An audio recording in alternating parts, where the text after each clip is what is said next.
help us understand what they are doing about this. And my hope, because in the past, Right Honourable Speaker, when there have been such strikes, government comes and they are intimidating these teachers. I saw today the acting RDC of Kumi, the one James Chiomia. He has threatened to arrest all the teachers in Kumi who are on strike. That's unacceptable. Completely unacceptable. Government, you normally say, you teachers, be patriotic, go and teach. Well, you be patriotic first by fulfilling the commitments you made to these teachers. It's an alarming issue. Government needs to tell us what are they doing about that right now. Thank you. Honorable colleagues, when I saw this issue, sometimes as a leadership of parliament, we reach out to government to ask if they are commenting, if they are able to comment on certain issues when we update the House. Yes, and I reached out to the Minister for Education personally, and she told me there are consultations which they are making and they are going to update us, but all of them are aimed at resolving the impasse. So I'm going to again cross-check because we shall need this House to be updated. I totally agree with you. Matters of national importance, Honorable Kwizera Wagahungu. Right Honorable Speaker and colleagues, thank you very much.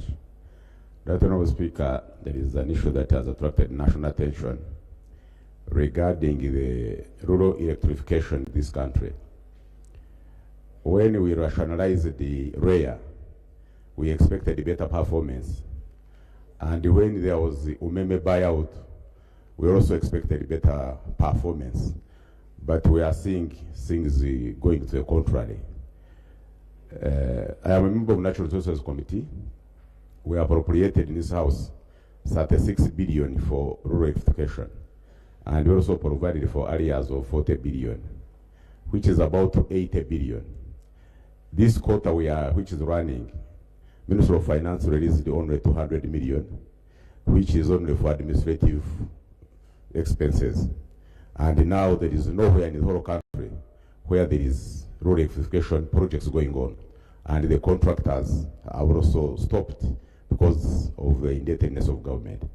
I would like the Minister of Finance.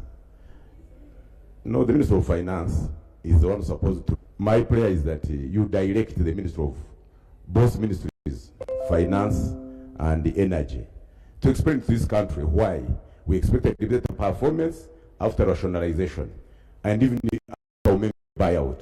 Can they really explain it to us? I thank you very much. Minister for Energy, this is your area. If the Minister for Finance is supplement, he will. But this is your docket.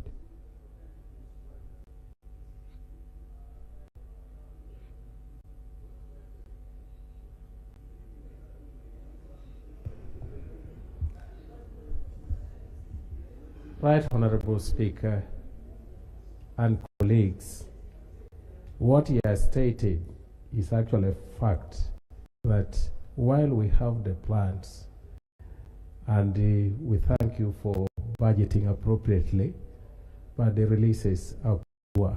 We are not able to actually go to where we promised to deliver electricity. Have you engaged the Minister of Finance? Yeah, Minister of Finance is here, but I recall Minister of Finance made a commitment that they are going to provide the money. So I ask my colleague to actually come and to clear the air. Minister, anything to add?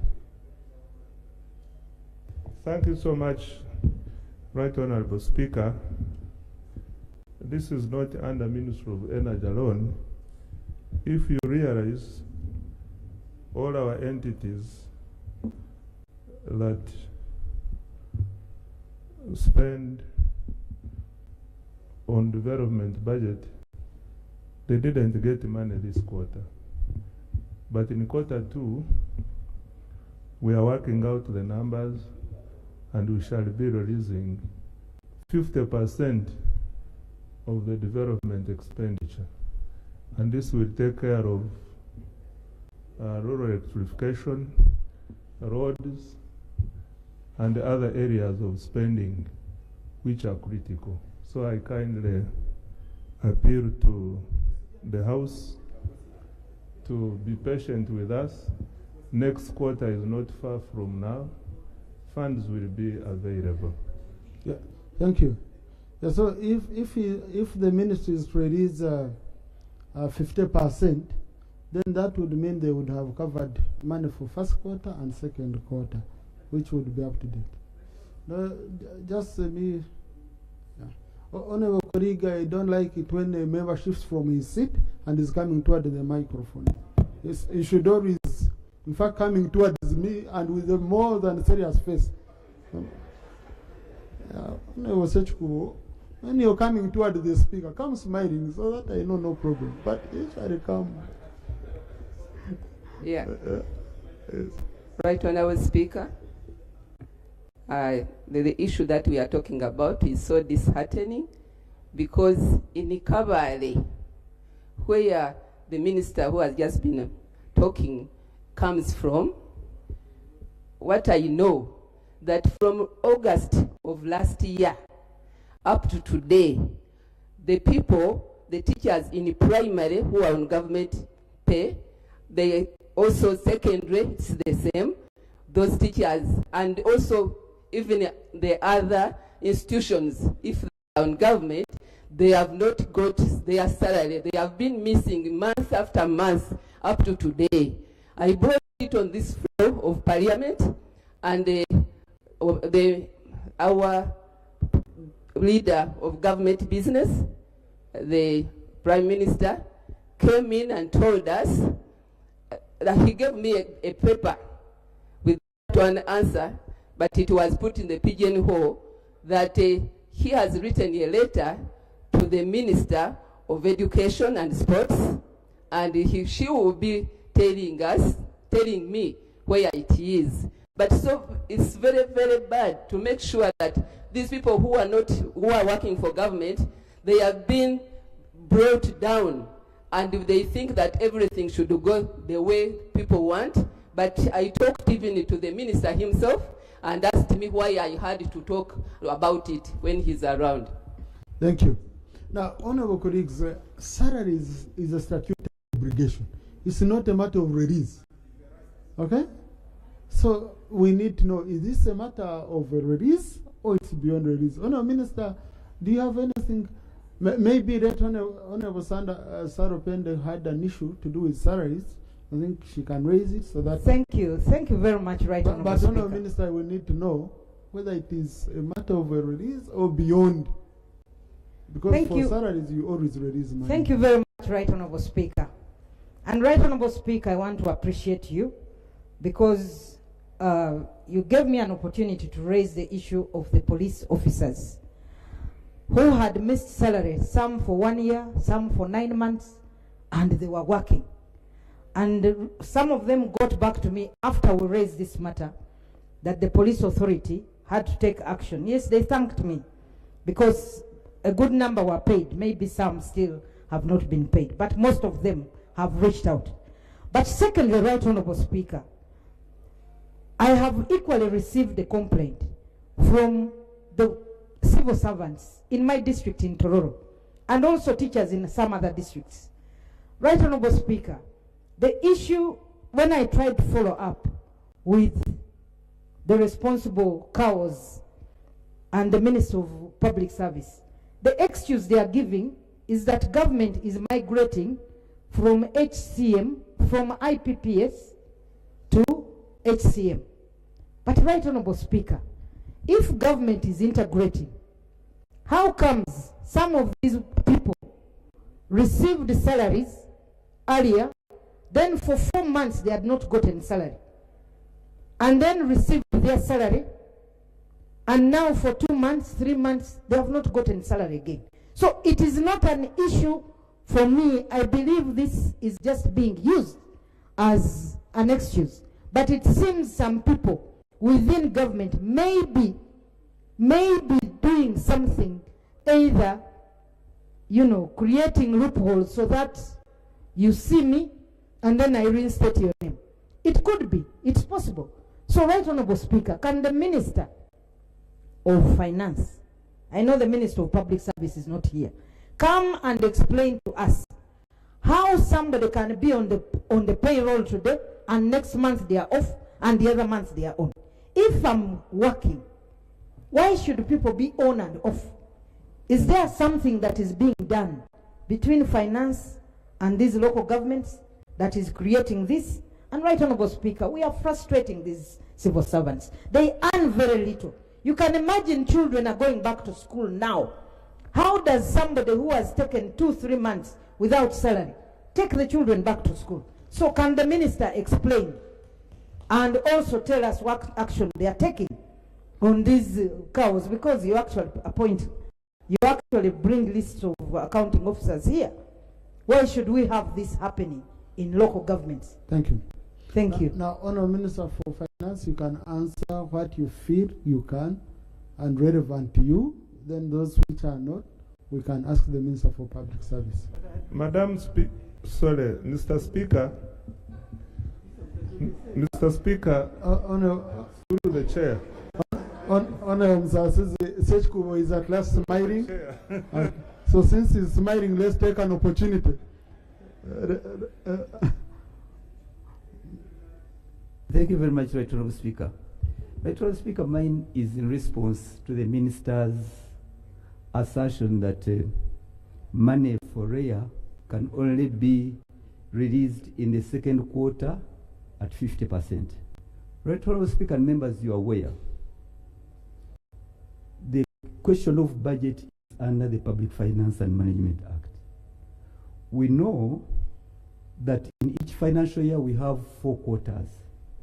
Now, failure to release money during the first quarter, you are skipping a lot of work plans that ought to be done, meaning that by the time you release the 50% in the second quarter, you are clogging the system, the plans and activities.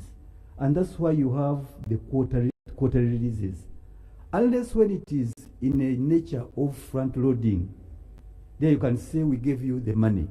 But for you to withhold development budget, promise, and really this is cutting across the entire economy, and you promise we shall be able to do so in the second quarter.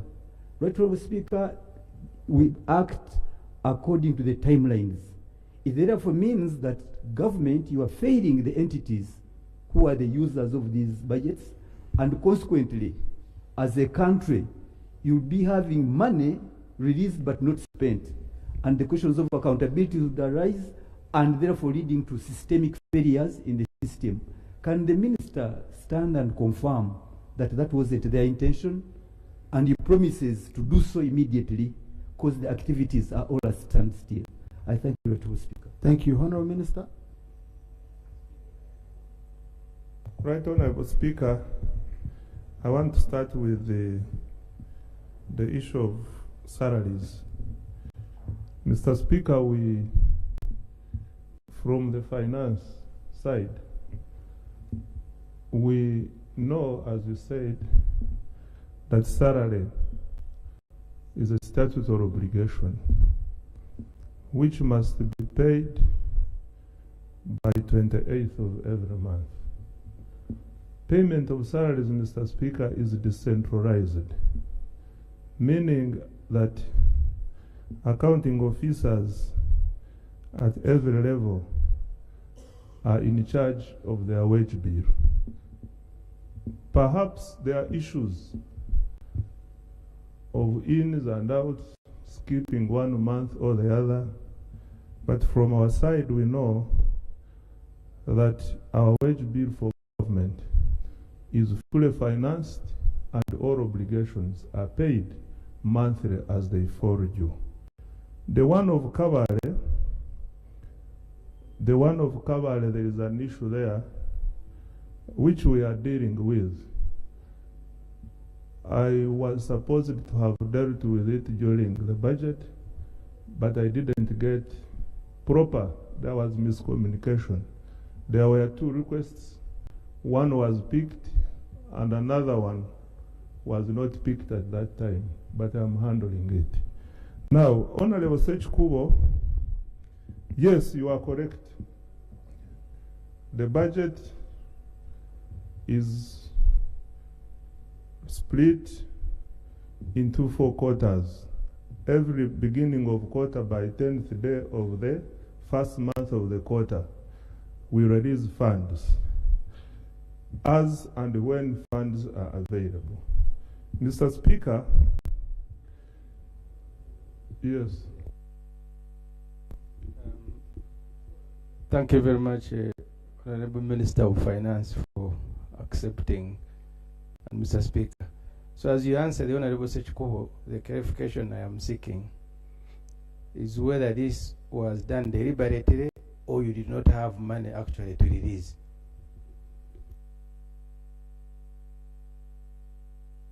Thank you, Minister, for giving way. Mr. Speaker, if there are any civil servants who are requested to fill forms almost every month, are the lower civil servants, including teachers.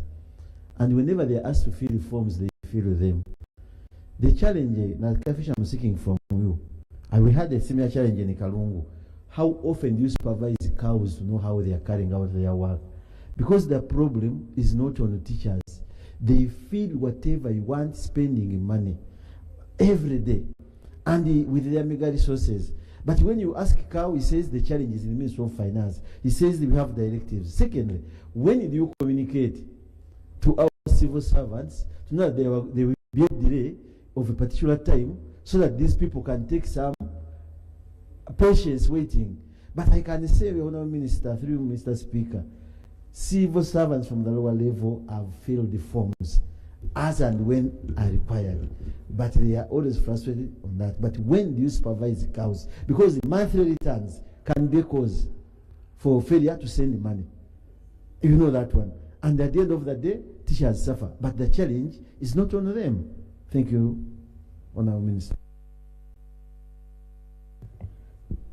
Mr. Speaker, as a Member of Parliament, I share the concern Honourable Sewung is raising, the endless filling of forms, especially at the district level.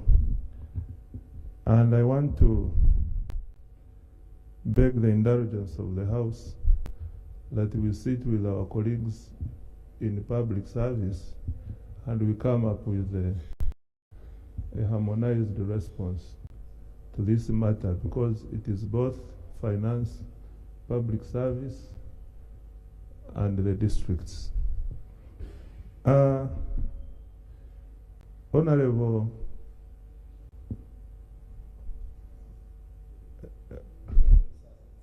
PPF Semuju is asking, do we have the money or not? We have the money, but the priorities. The money we have is less than the needs. So what we do, we prioritize. What do we pay first in quarter 1? What do we pay in quarter 2? What do we prioritize for Q3 and Q4? But at the end of the day, we strive to finance the budget fully by the end of June. So in the first quarter, our main priority is debt settlement. We make sure that all our debt obligations are cleared in quarter 1. Then in quarter 2, we go to development. And Q3 like that, not forgetting that statutory obligations must be paid as and when they fall due, and also the protected votes. These ones must be, their funds must be released quarterly basis, as and when they need it. Thank you. Thank you. Honorable, for the record, the Honorable Semuju belongs to PFF, not PPF. No?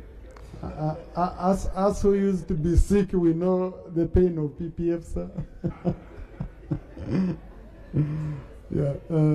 But Honorable Minister, how much time do you think you need a statement? Should we say public service is here? No. No, I don't say Minister for Public Service. So, Honorable Minister, you think a week's time is enough? So that we have a comprehensive statement. Yes, Mr. Speaker, I think a week is adequate for us to jointly work on this statement and inform the House. Thank you. Let's do it Wednesday next week. Thank you. Honorable Milton Muuma. Thank you very much, Mr. Speaker.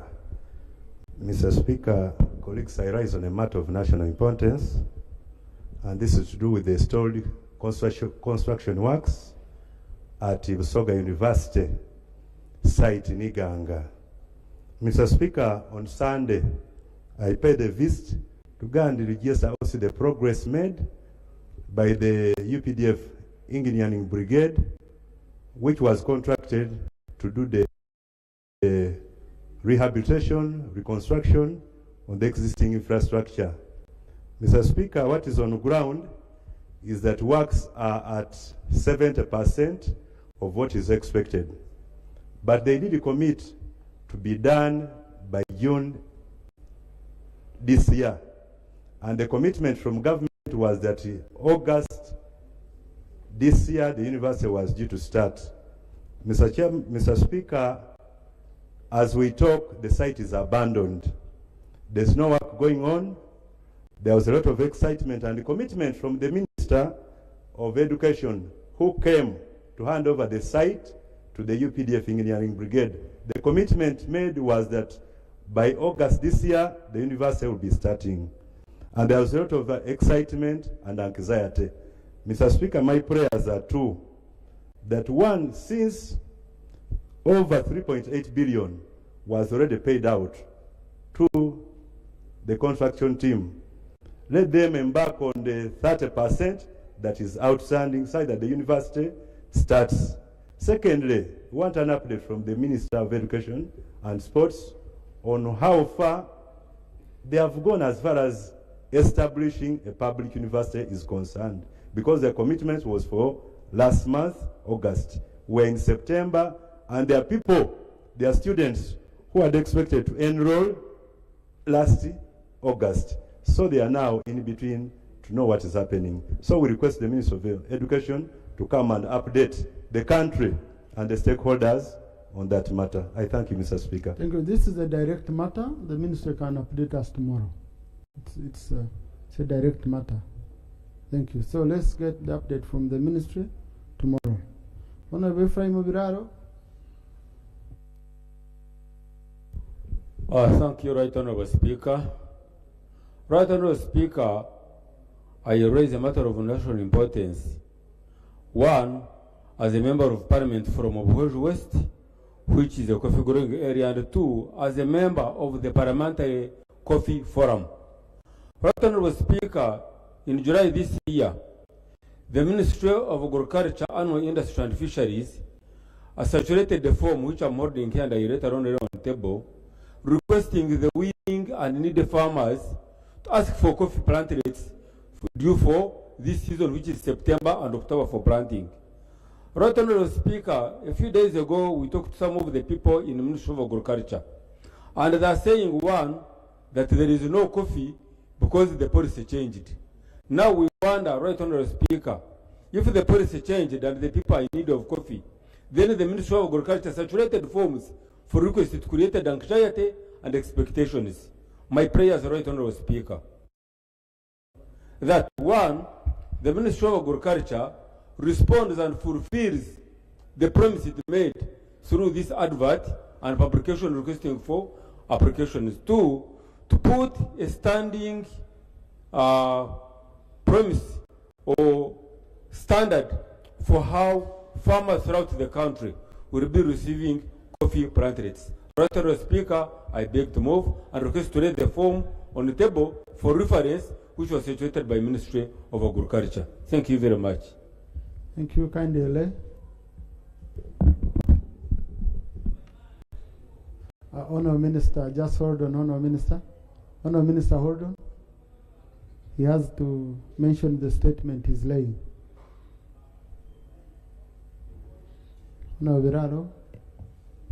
Right Honorable Speaker, I'm laying here a form saturated by the Ministry of Agriculture, Animal Industry and Fisheries requesting farmers in Uganda to apply for coffee seedlings, which was done in July, and I beg to lay it on the table. What is the source? Where did you get the form from for record purposes? The form was saturated on the Parliamentary Committee of Agriculture on the forum for that forum that was saturated by a commissioner from the Ministry of Agriculture. Is the commissioner is on your forum? Yes, please. The government official is on your forum. Chair Agriculture Committee. Yeah. Oh, who is in charge of the forum? Thank you so much, Honorable Speaker. Also is important. It's true that application form was in our forum, but not put by a commissioner. A commissioner is not a member of our forum. In our forum, we have members of the committee and the technical team. Thank you. So, Honourable Minister, let us first know whether the Minister knows about the whole of this. Honourable Minister?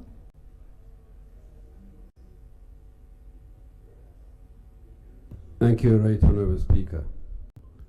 Honourable Speaker, first of all, the person raising the matter is a member of the Committee of Agriculture, Animal Industries and Fisheries of the Committee of Parliament. And we have appeared before them. They know that the policy shifted. The money which was for seedlings and planting material was taken to PDM. We have also ably saturated lists of satisfied farmers who can give genuine planting and stocking materials. However, there has been increasing demand for coffee seedling, especially areas which were traditionally not coffee growing but are suitable, like northern Uganda, Zombo, and some new areas. We are still under consideration, Right Honourable Speaker. I beg to be given time to give a comprehensive statement on coffee in a week's time. Thank you, Right Honourable Speaker. So for now, Honourable Minister, there are no seedlings being distributed by the government? There are no seedlings to be distributed. Or to be? What is available for us now is to support the already existing farmers with fertilizers to make sure that we existing coffee, and it's going to be done through the district and extension workers. Thank you. Honourable Chair Agriculture. Thank you so much, Right Honourable Speaker. It's true that the policy was shifted, but in our plea as a committee, even the time we were rationalizing, we complained to His Excellency the President on the need of more seedlings and the amount that a farmer needs to incur for him or her to plant coffee. Right Honourable Speaker, in the corrigenda that we received in the last budget processes, government gave in funds for procuring coffee seedlings. And as I'm aware, in this quarter, there is already a release for coffee seedlings. But there is tension, yet on ground, farmers want coffee seedlings. Like for northern Uganda and eastern, gardens are ready for coffee seedlings. Budget was passed. In the last quarter, funds were released, but it was diverted for harriers. Now, I am concerned. And this is something that this House has to help the nation on. There was appropriated funds for coffee seedlings. Now we're talking about fertilizers, we're talking about chemicals, we're talking about inputs. Are we really fair? Are we really equitable? Thank you. Thank you. Honourable, so Kasa, I pray that General Kanyantore can be listening to me as I raise this matter. There is a challenge in running of government institutions. Already the form here is for Ministry of Agriculture, Animal Industry and Fisheries. But when you go to PDM, it is under local government. That's why it was taken. So the questions they're asking you, my good friend, are supposed to be responded to by Ministry of Local Government, which is supervising and managing PDM. But the form coming out for coffee seedlings is from Ministry of Agriculture. So how do you go and organize your house? Because what the mayor is saying, for them they pass the money. But you brought PDM here and local government, but you are running away from your document. So how do you appear here? So Honorable General Bright. Right, Honorable Speaker. I was very, very clear. I said I will bring a comprehensive report in a week's time. And I've also given you the circumstances prevailing now. We can only also, you must be aware that the government in this regard would respond to demand. There is a demand which is existing in the areas I've mentioned, mainly areas which were traditionally not coffee growing areas, but which are suitable for coffee. We have also demand from central region and other regions. So I will come with a comprehensive statement over the subject matter, right, Honorable Speaker. Thank you, Honorable colleagues. Let's get a comprehensive statement on Tuesday, next week. I was on a concern because you see, when a colleague brings a statement, when I was talking to Honorable Biraro, I thought it was an advert. But when it is like a form which has no source, who owns it, that's why I was asking, what is the source? Okay? And you can see the confusion that we are in. No, Honorable colleague, you know how the procedure of raising your matters of national importance. Please. My office is always welcoming, and I miss you there. So next time you pass. On this particular issue, Jonathan? Yeah, Right Honorable Speaker, thank you very much. My concern is that government has to take Ugandans seriously. You know you have a mandate to deliver services, and you are the same government, Parliament has provided money for you, and then you issue a call which is in July this financial year, coming from the same government, and then you reach here, one minister disowns the whole process.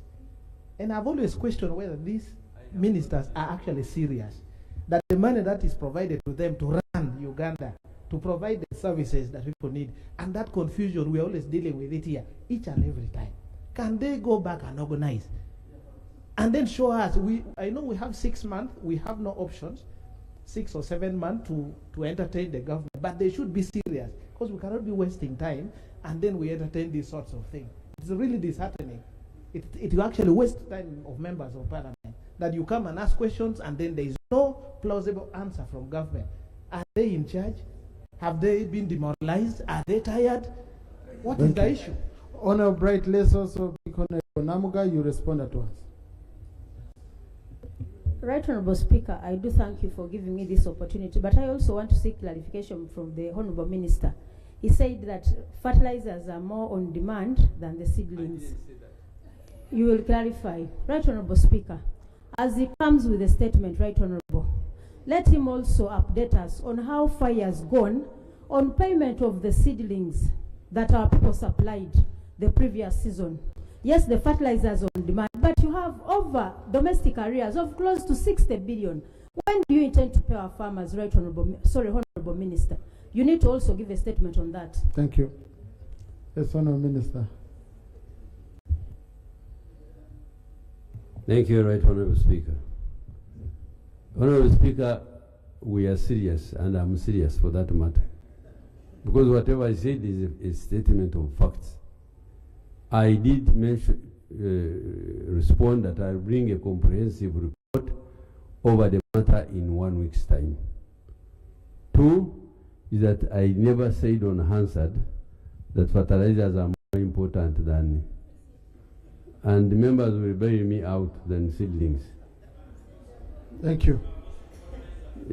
I said what is available now, which we are distributing to existing farmers to make sure that the already planted coffee does not suffer because of drought, because of failed weather condition. So, Right Honourable Speaker, like I said earlier, I'll bring a comprehensive report over the matter in a week's time. Tuesday next week, to be specific. Thank you. Now, for the areas, we have already paid some areas, and we are working with Ministry of Finance to address the issue of areas. The way we are receiving money is quarterly releases, and when they gave us the quarterly release, we paid whatever it could sweep from the areas. In the next quarter, we are also addressing, we are paying the areas. Thank you. Honourable Minister, you will go a bit deeper and tell us the procedure of how one accesses the fertilizer, for example, because it sounded as if you've already started distributing. My constituency, which survives on coffee, we've not received any single bag. We don't know where to apply from. So if we could be guided properly in your statement, guide us. Say for farmers who want fertilizer, apply through this way, and all of us will be able. And you tell us whether it will be for free or cost sharing and all that. Honorable Boka Didi. Yeah, thank you, Right Honorable Speaker. I rise to raise a matter of national importance pertaining to a road connecting Obongi to Moyo district, which is a national road serving both host and refugees communities. This road belongs to the Ministry of Works. There's a company called Jetcom that was given a contract to work on it. What they did basically was grading. It's in a bad terrain that requires improving the drainage, offshoots, and culverts. Unfortunately, for about 4 or 5 months now, the company Jetcom has abandoned the site. And apparently, when it rains, Obongi is cut off. My prayers are that the Ministry of Works that supervises, Ministry of Works and Transport that supervises that work ensures Jetcom does good work. And in the event that Jetcom has abandoned the site and is not ready and willing to do work, that the Ministry of Works and Force Account responds to that road as a matter of urgency because Obongi is getting cut off from Moyo. I pray. Thank you. Thank you, Honorable Minister. Let the Minister respond on Thursday. He's usually here on Thursdays. Finally, Honorable Katoto Muhammad. Thank you, Right Honorable Speaker. I stand here to raise a matter of national importance, especially regarding electricity supply in my constituency. Right Honorable Speaker, I have about 3 sub-counties which has not been with electricity for almost 3 months. And those 3 sub-counties have schools, at the same time health centers, 3. So the good thing, I have the Minister here for Energy. I humbly request through you to come and explain to the people of Katerera why they have been in blackout for all this time. I thank you, Right Honorable. Thank you, Honorable Minister for Energy.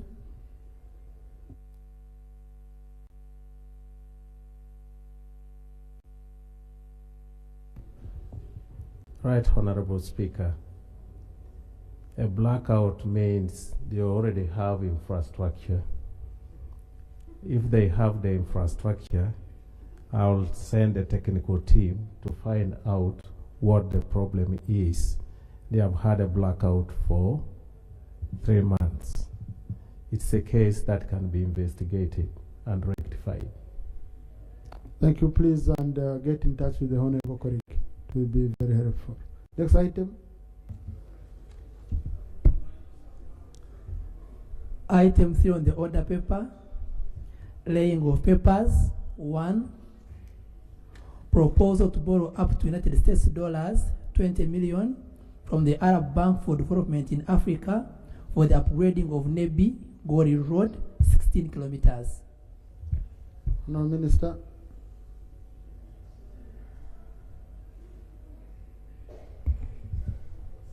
Right Honorable Speaker, I beg to lay a proposal to borrow up to United States dollars 20 million from the Arab Bank for Development in Africa, BADEA, for the upgrading of Nebi Gori Road, 16 kilometers. I beg to lay.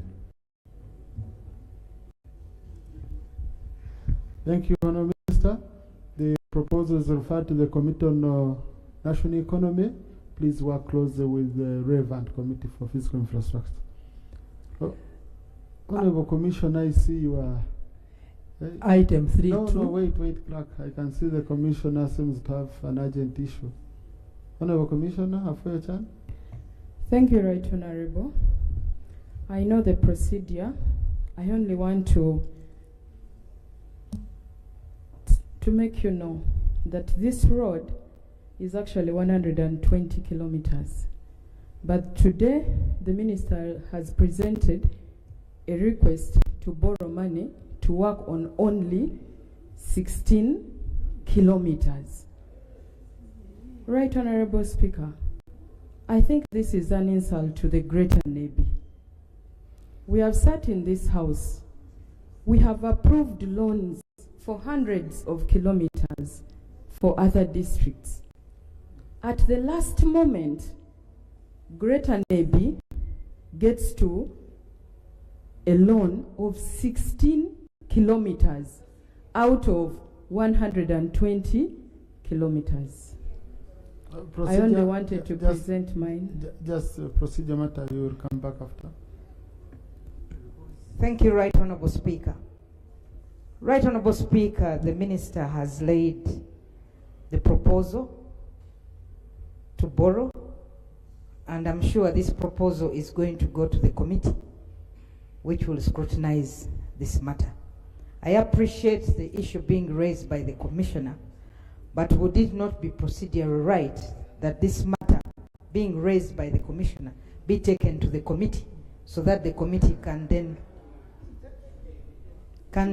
so that the committee, I am raising a procedure issue for the Speaker to rule. So would it not be procedurally right that this matter goes to the committee and then the committee will interface with all the stakeholders? Yeah. Thank you, Right Honourable Speaker.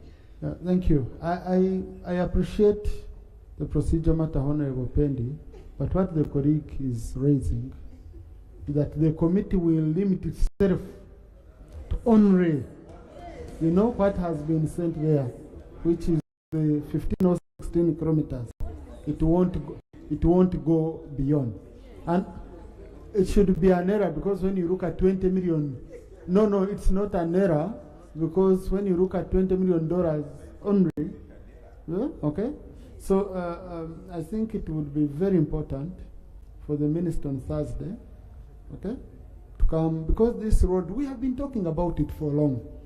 I don't know, a road which is just 120 kilometers, you come to do just 16, you know, you know, because I remember the other time when I was hosted by Honorable Felchan, Honorable Gabriel, and Honorable Mavenjina at Paida. I was still a government chief whip. That road really, to go through it, and it's a gateway to Congo, the DRC. It's one of the roads which would bring a lot to this economy. So let the Minister come and tell us why he chose to pick only for 16 kilometers, leaving the rest, and tell us when he will work on the rest. You never know, tomorrow they might bring another portion. Honorable Tim Gill? Yes? But Honorable Foyo-Chan, are you done? Please, had you completed your submission? Right, Honorable Speaker, I think you've ruled very well. I am grateful and we are looking forward to receiving his response. Our people would want to know, this road, by the way, stops in Nebi itself, not even completing the entire Nebi. That means the entire Zombo, where I represent, is completely left out. Right, Honorable Speaker, it is very painful for me to stand 1,000,000 times on this microphone singing the same thing, and the government that I serve diligently is not listening. Thank you. Honorable Tim Gill. Thank you, Right Honorable Speaker. Right Honorable Speaker, my sister Foyo-Chan is right. Members after members have stood up here speaking about the entire stretch. But nevertheless, we do appreciate the effort that government has brought here to make sure that we have at least Nebi Goli done. So as we push to make sure that we get the entire stretch of the 116 kilometers, we still stand. That it does not mean that we are not ready to accept the 16 kilometers for now. Let us take the 16 kilometers, but we continue to push for the entire stretch, because it's not being selfish. What I'm saying is the entire stretch up to Zombo is a very important road, and we have continued talking about it. Because to go back right now and totally send this away, then it means that we do not have a start for the moment. But yes, my sister is very... Honorable Isaac, the Honorable Foyo-Chan, okay, didn't say don't accept the 16. No, she didn't, okay? She recognized it, you have brought 16. But where is the rest of the road? Because you see, we might have a misrepresentation here that a colleague didn't want this small stretch done. So, yeah, you get it. Let's be clear. A colleague was only saying you have brought 16, yet you should have brought the whole stretch. So can you explain to us why you are not bringing the whole stretch? Let me allow another colleague from the area, we conclude on it. Now let's just thank you very much, affected colleagues. Right Honorable. I would like to thank government for the initiative of for the 16 kilometers. I would like also to thank Honorable Fosh and the Commissioner for bringing the voices of the people that the road is actually 120 kilometers. Right Honorable, this road is very economical. We have coffee, we have 2 border points in the proximity, which is Goli, and we have Padea, and we have the district. The initiative of bringing districts is to take services to the people. Now, if we cannot even extend a national road to reach the district headquarters, it is actually a disservice to the people. So I would like to propose that we appreciate the 16 kilometers. However, since Parliament does appropriation, we can still stretch to at least for the beginning, to at least 30 or 40 kilometers. I beg to submit. Honorable, the Minister will come here to update us and give assurance to the colleagues from the affected area. Next. Item 3.2 on the order paper. Proposal to borrow up to units of account 91,700,000, equivalent to US$ 121,961,000 from African Development Fund for the construction of the South Sudan-Uganda Power Interconnection Project. Honorable Minister for Finance.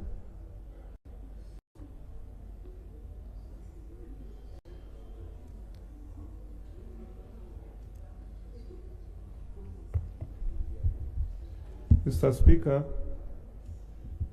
I beg to lay a proposal to borrow up to UA 91,700,000, an equivalent of US$ 121,961,000 from the African Development Fund for the construction of the South Sudan-Uganda Power Interconnection Project. I beg to lay Right Honorable Speaker. Thank you. Proposal referred to the Committee on National Economy in consultation with the Committee on Natural Resources.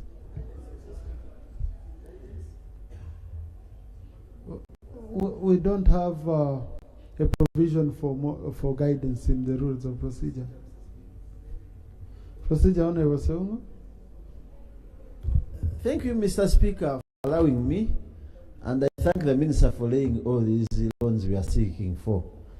But, Mr. Speaker, why we raise a lot of eyebrows on these loans and complaints come from members is there are a number of new districts, including mine, which don't have a single Tamaka road, and whenever it comes to paying loans, we are always part of the payment scheme.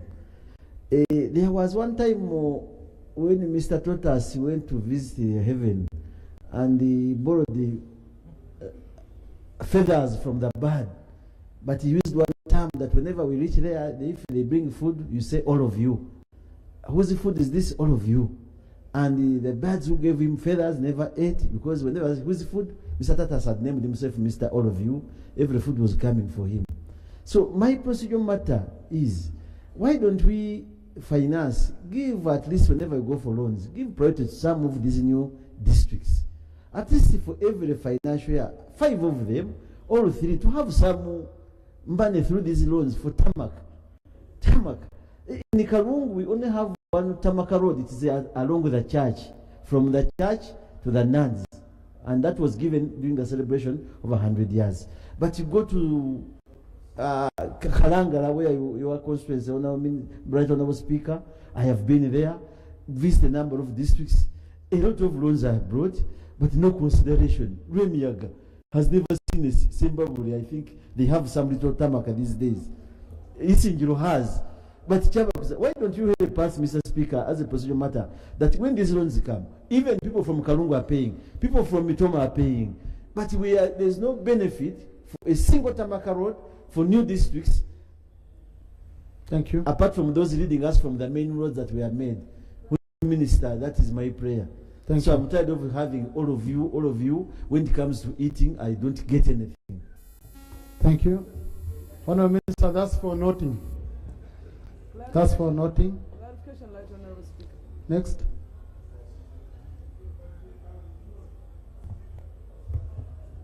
Speaker, I want to take note of Honorable Sewungu's desire to have a Tamaka road going to every district. However, Mr. Speaker, it is also important to recognize that we do not have the money, and we can't have it in the medium term to do all these roads we want.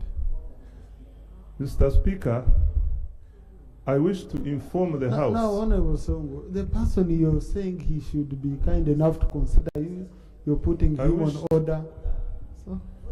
When he was speaking, I kept Point of order. Point of order. Mr. Speaker, sir, you asked the minister to take note of what I've said. I am well aware you cannot have all the funds. And I said that why don't you at least pick some of those districts?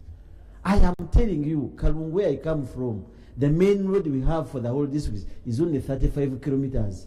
And when you look at its traffic, it is even higher than the one of where you come from. So is it in order, Mr. Speaker, for the Honorable Minister not to respect what you have taken from my plea? From my plea, say, at least to please me for that day, that you have noted it and you shall take interest in what he's saying. Because what I'm saying, it might also be a beneficiary of the same. Is he in order? The minister is not in order for not taking note. No. On the floor. Is it clarification? Procedure? Mr. Speaker, thank you. But colleagues, we are opening up a debate on something which is just laying of papers.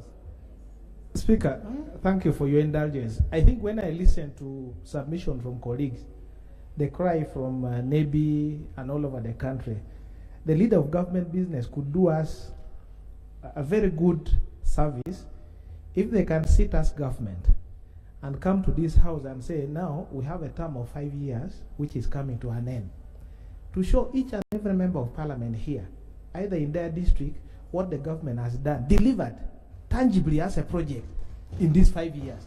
Many of us here, and I sympathize with those who sit on the NRM, you have nothing to go and tell your people. In 5 years, no road, no school, no high impact project, nothing. And the government has been there for 5 years. Every time the government has a specific set of promises that it has made to the country. And that should be done. So if it pleases you, Mr. Speaker, and to calm all this, the leader of government business with this well-composed team of ministers, come and tell us what you have delivered in each and every area of this country. Thank you. But now, colleagues, we have, just wait a bit,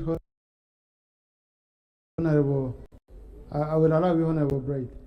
But we have a committee in charge of government assurance. And government assurance includes what was in the manifesto, what the government promised to do. So the one failing to do the job, is it the opposition which is failing to point out the issues? Honorable Ramirama.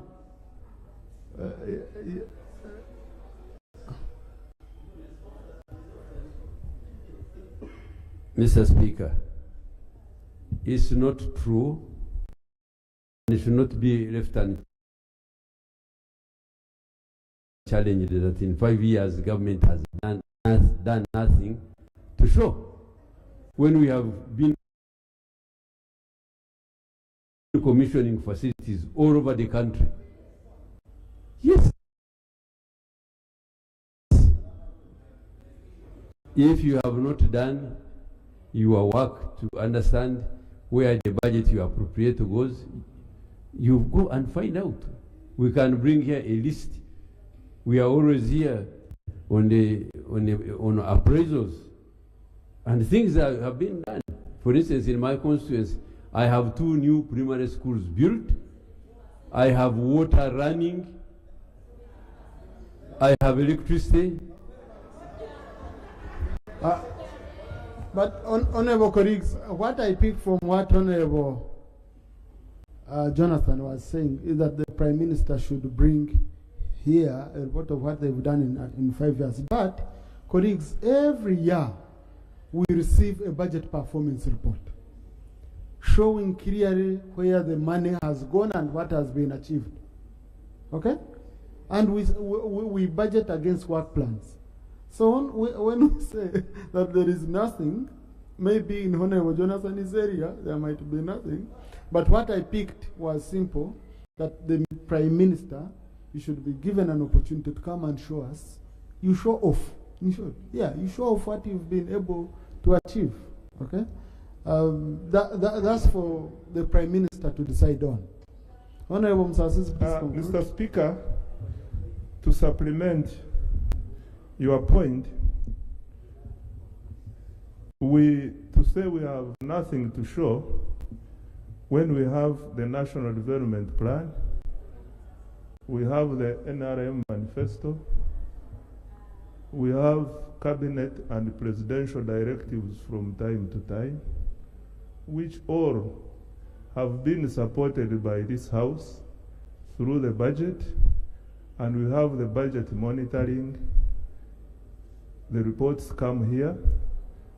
If we go to the countryside and both within here in Kampala, I can start from Kampala, by the way. We, not long ago, together with the President, we commissioned the Kampala flyover project.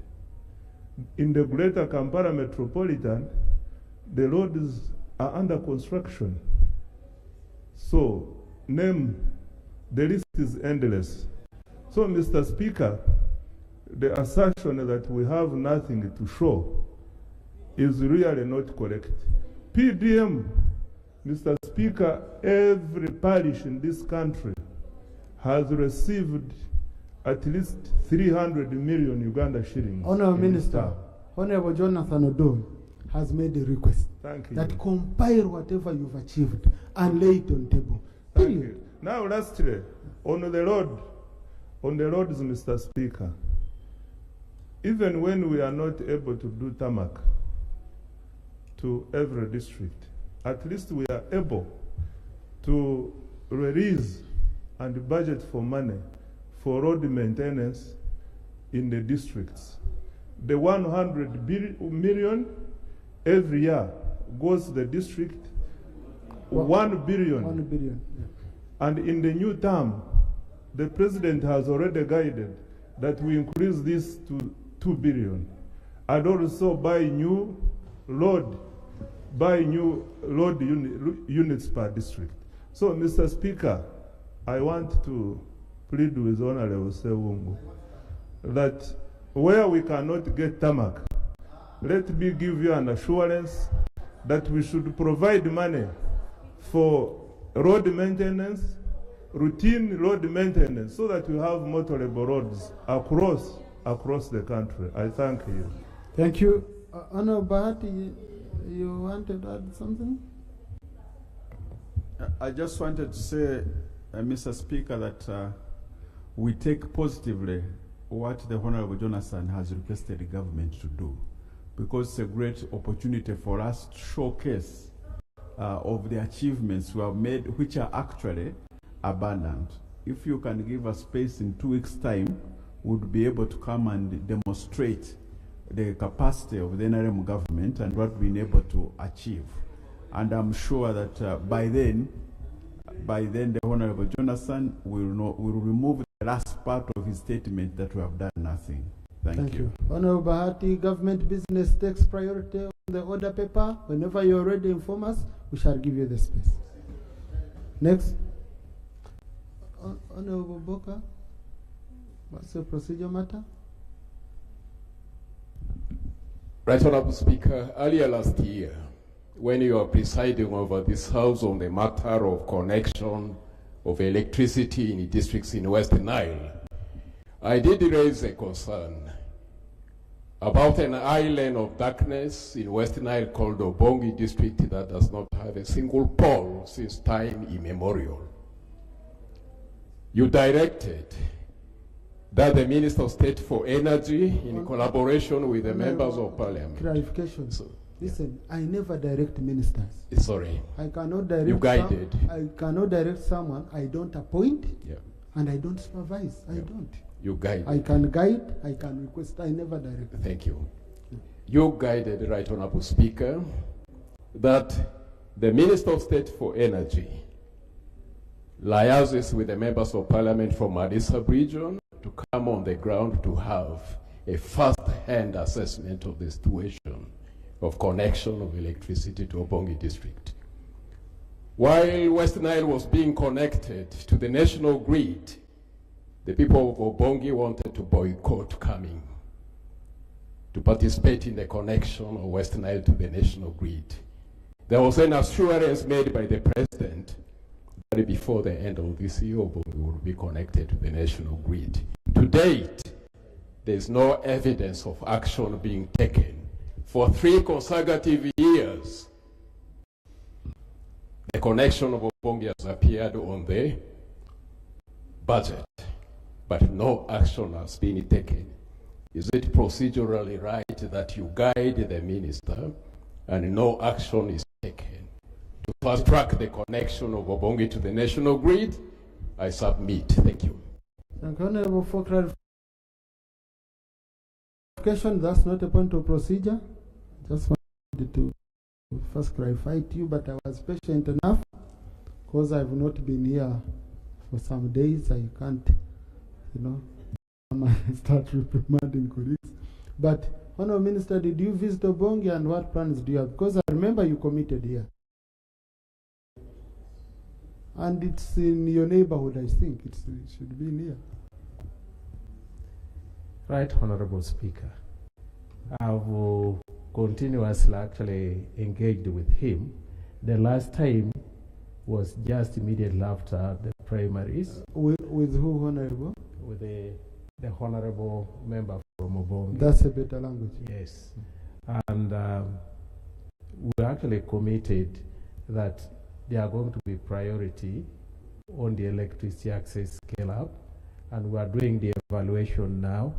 I would request he actually comes to office and we go through what plans we have for Obongi and also the date when we expect to reach Obongi.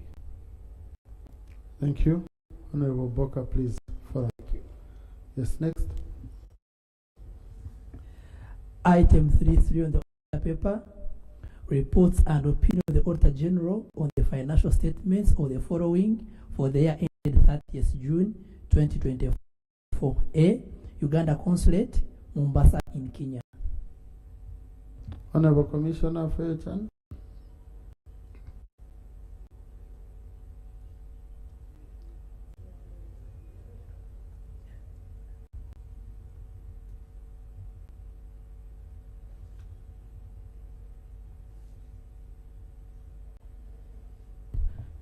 Right Honorable Speaker, allow me lay a report entitled Report and Opinion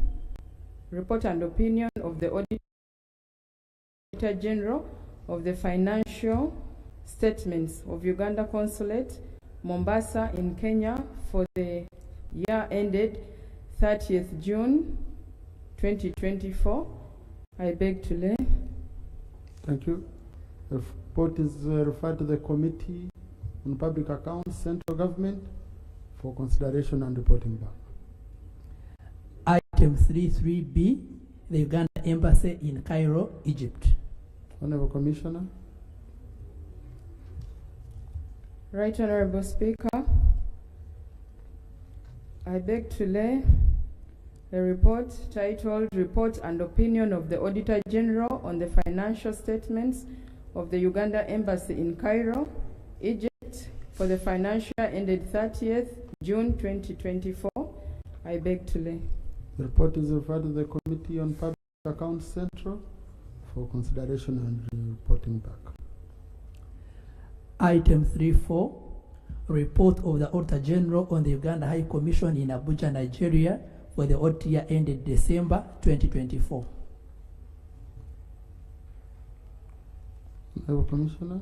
Right Honorable Speaker, I beg to lay the report titled Report of the Auditor General in the Uganda High Commission in Abuja, Nigeria for the audit year ended December 2024. I beg to lay. I think that's the one we had considered. Okay, so is it a petition? Just let me consult with the clerk.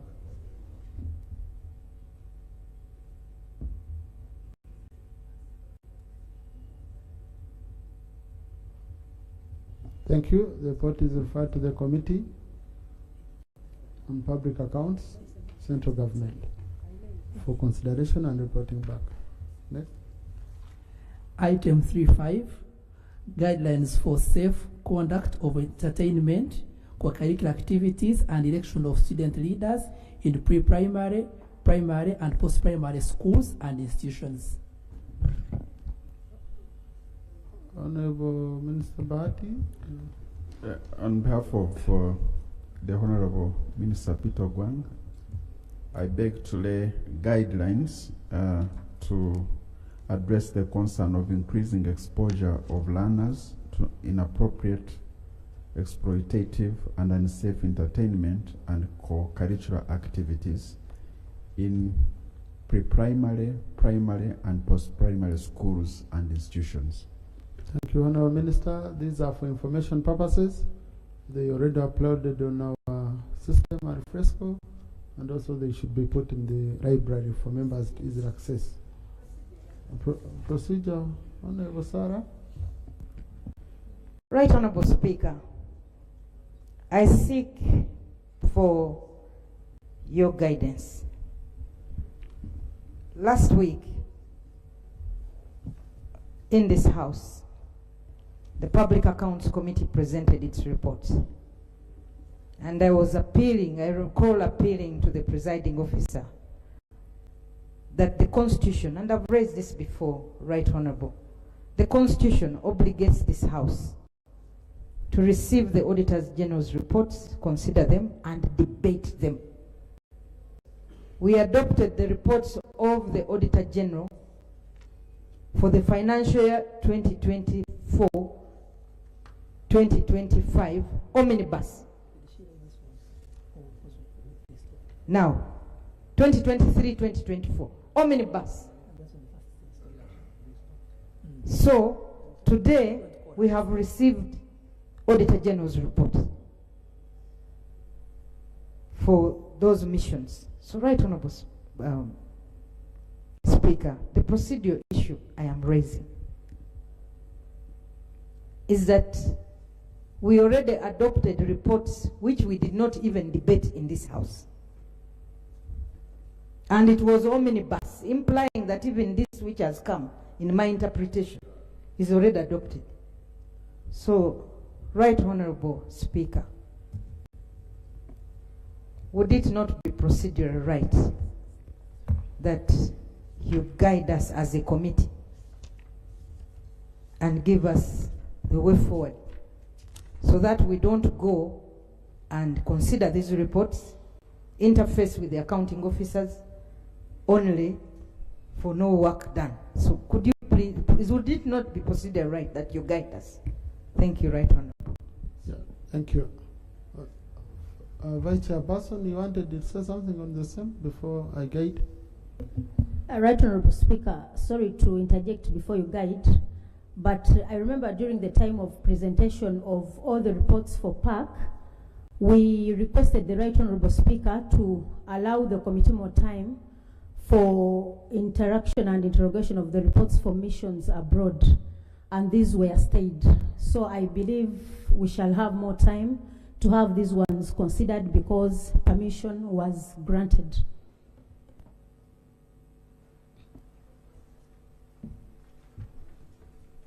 Thank you. I think Honorable Namuga has brought it out very well, but also just, you know, Article 163, Clause 5 is very clear. Parliament shall, within 6 months after the submission of the report referred to, okay, in Clause 4 of this article, debate and consider the report and take appropriate action. So I think it is after submission because they've just laid it here. So you have 6 months to process and consider the reports. Thank you. Next. Item 4 on the order paper. Motion for a resolution of Parliament authorize government to borrow euro 183,309,947.16 from Standard Chartered Bank and Uganda shillings 120,395,249.259 from the domestic market, 6 months treasury bill for financing the Strategic Towns Water Supply and Sanitation Project Phase 2, STWSSP 2. Honourable Minister.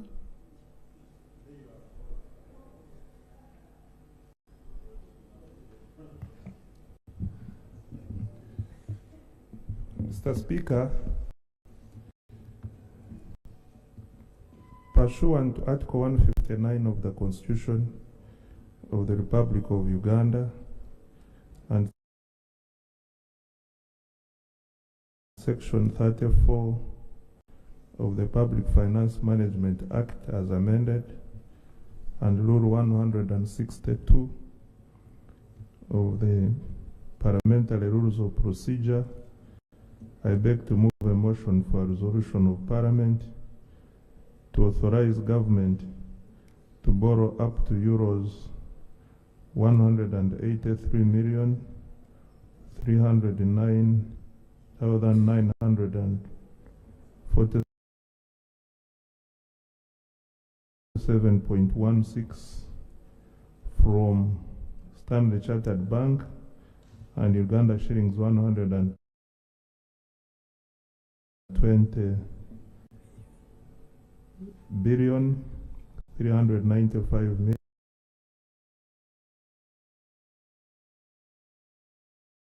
million 249,259 shillings from the domestic market to finance the strategic towns water supply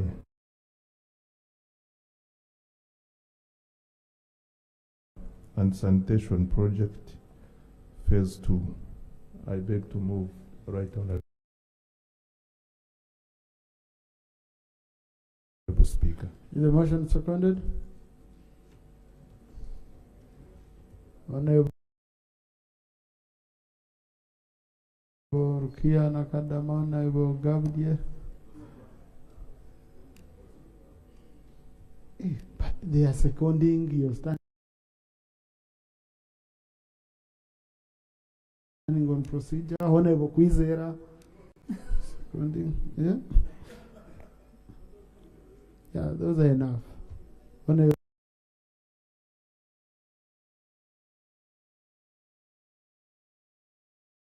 Tom is single man.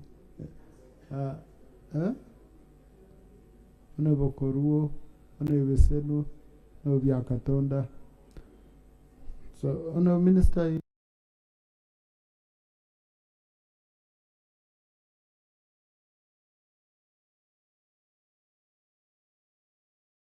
you want us to give us a brief?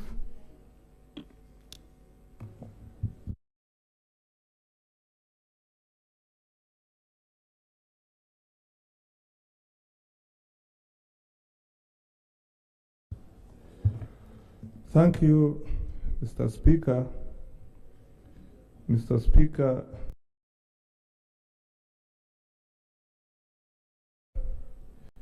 the project objective is to support the government of Uganda's effort to achieve sustainable provision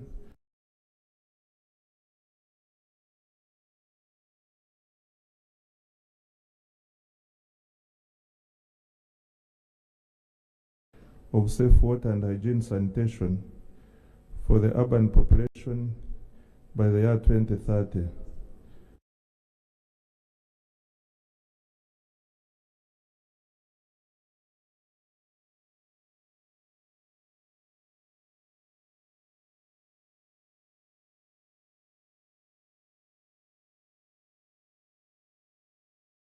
The project will improve the quality of service and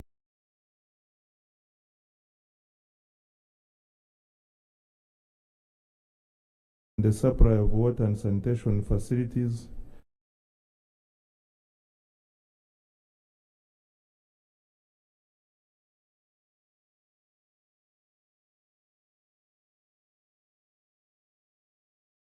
as well as enhance the management and functioning of water supply and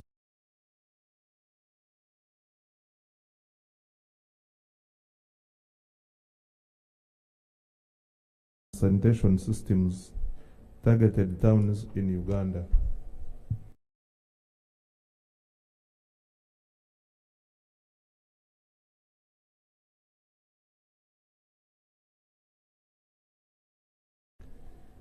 The project, the primary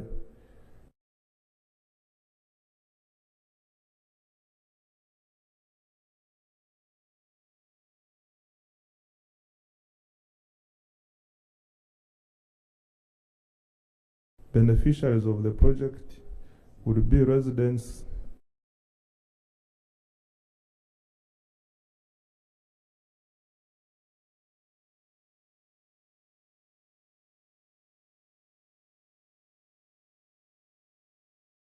of 4 selected cluster project areas in different regions of the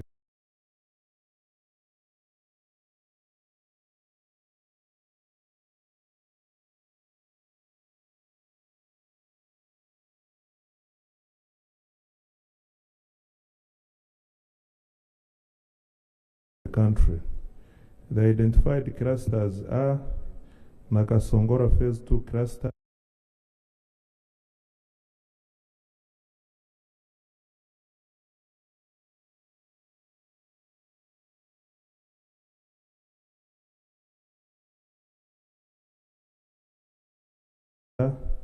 within Nakasongora district, Kamulika Sambira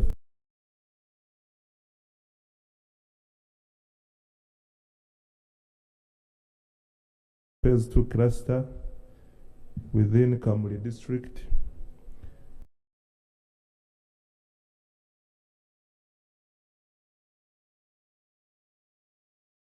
Mayuge Bugade within Mayuge district, Idudi Busesa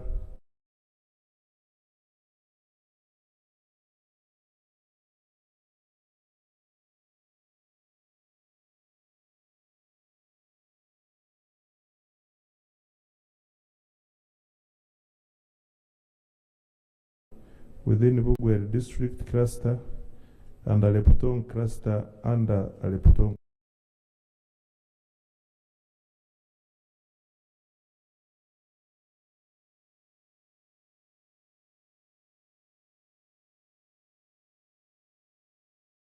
District.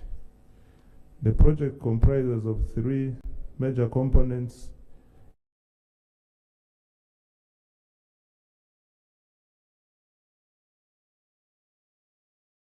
Namely, 1, urban water supply infrastructure development.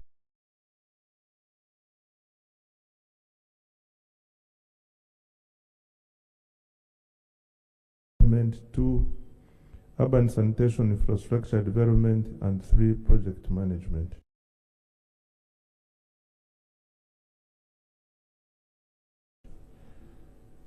The project will cost euros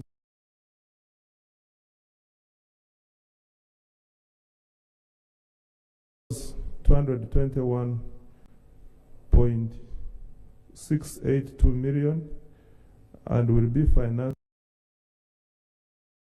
by 1, Sino-Sure-backed term loan facility from Stanley Chartered Bank of up to euros 183.309 and domestic borrowing of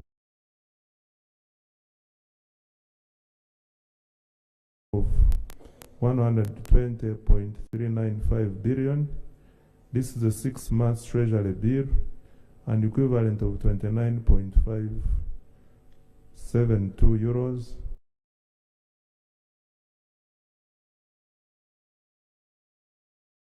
And the government counterpart funding of euros 8.8 million, which will be spread over 5 years of implementation. The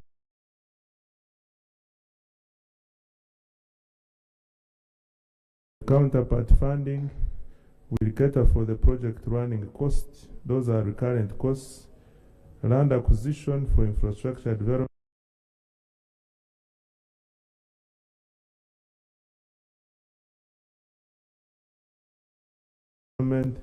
program coordination, and joint monitoring and evaluation.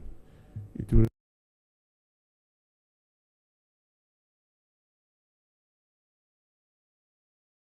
therefore be budgeted for in the Ministry of Water and Environment's mid-term expenditure framework,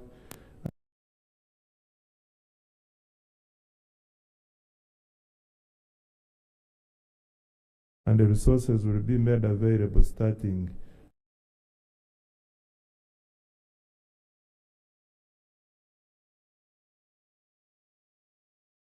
financial year 2025-2026. The certificate of financial implications has been attached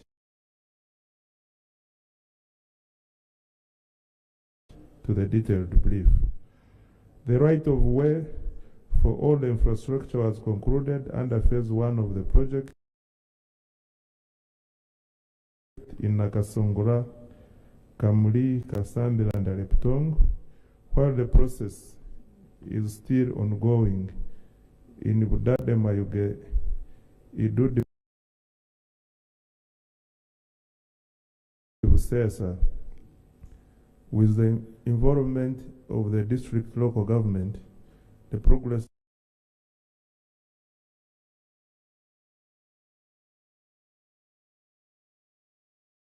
of acquiring the right of way for the entire project is estimated at 75%.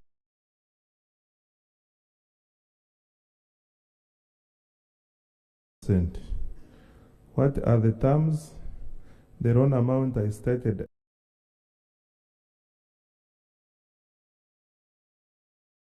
earlier as 183.309 million. The period or the tenure is 14 years with a grace period of 4 years. The interest rate is 6 months Euribor plus margin, and the commitment fee is 30% of margin per annum, which is 0.63%. The margin is 2.10. The sign-on premium is 7% of principal and interest. The agency fee is $20,000 per year, and the arrangement fee is 1.4% paid upfront, and the default interest is 2%. The 6 months treasury bill issuance to cater for 15% of the contract sum, loan amount is 120.395 billion, which is an equivalent of 29.572 euros. And the loan period is 6 months treasury bill to be determined at the time of issuance. However, it stood at 14% per year as at 12 February 2025. The justification, Mr. Speaker, is that the project will contribute to water and sanitation sector target of 85% by 2030 and 100% by 2040. The project will provide additional access to at least 0.74 million people by 2030 and over 1 million people in the projected design period by 2050. The project will train 150 people in appropriate urban sanitation, i.e. masonry, mechanic, artisan, and waste management. Through this project, the sector is targeting rolling out water and sanitation services to the 4 future cities and the surrounding satellite town councils within selected districts to cover wider and unserved areas, bringing piped water closer to the town populations and progressively reducing the common sight of women and children carrying water on their heads for long distances from unsafe wells. The water supply services will extend to 51 towns, covering 115 parishes. The project will contribute to improved health and productivity of the population through the provision of safe water and sanitation services to the target population of approximately 1 million people by 2050. The infrastructure also serves industrial areas in the region, including the cassava processing plant in Nakasongola and the proposed industrial park in Kakoge. In addition, the project will include abstract infrastructure for water, for irrigation purposes, and support designs for extending water for irrigation within the project areas. Direct impacts of the project include access to safe, adequate and reliable water supply to town populations, reduction in the average walking distances to the nearest public water point, and reduction in the time spent fetching water at congested water points. The water infrastructure designed for the identified cities and surrounding small towns is a direct response to Uganda's rate of urbanization, currently at 5.2%. Sanitation interventions in schools, institutions and other setting and accompanying fecal sludge plants with dislodging units will have tremendous impact on the existing challenge of emptying toilets and septic tanks in schools and informal settlements. The project will also provide employment opportunities during construction and economically empower women and youth through support groups and skills development. Catchment restoration through tree planting will be an integral aspect of the intervention.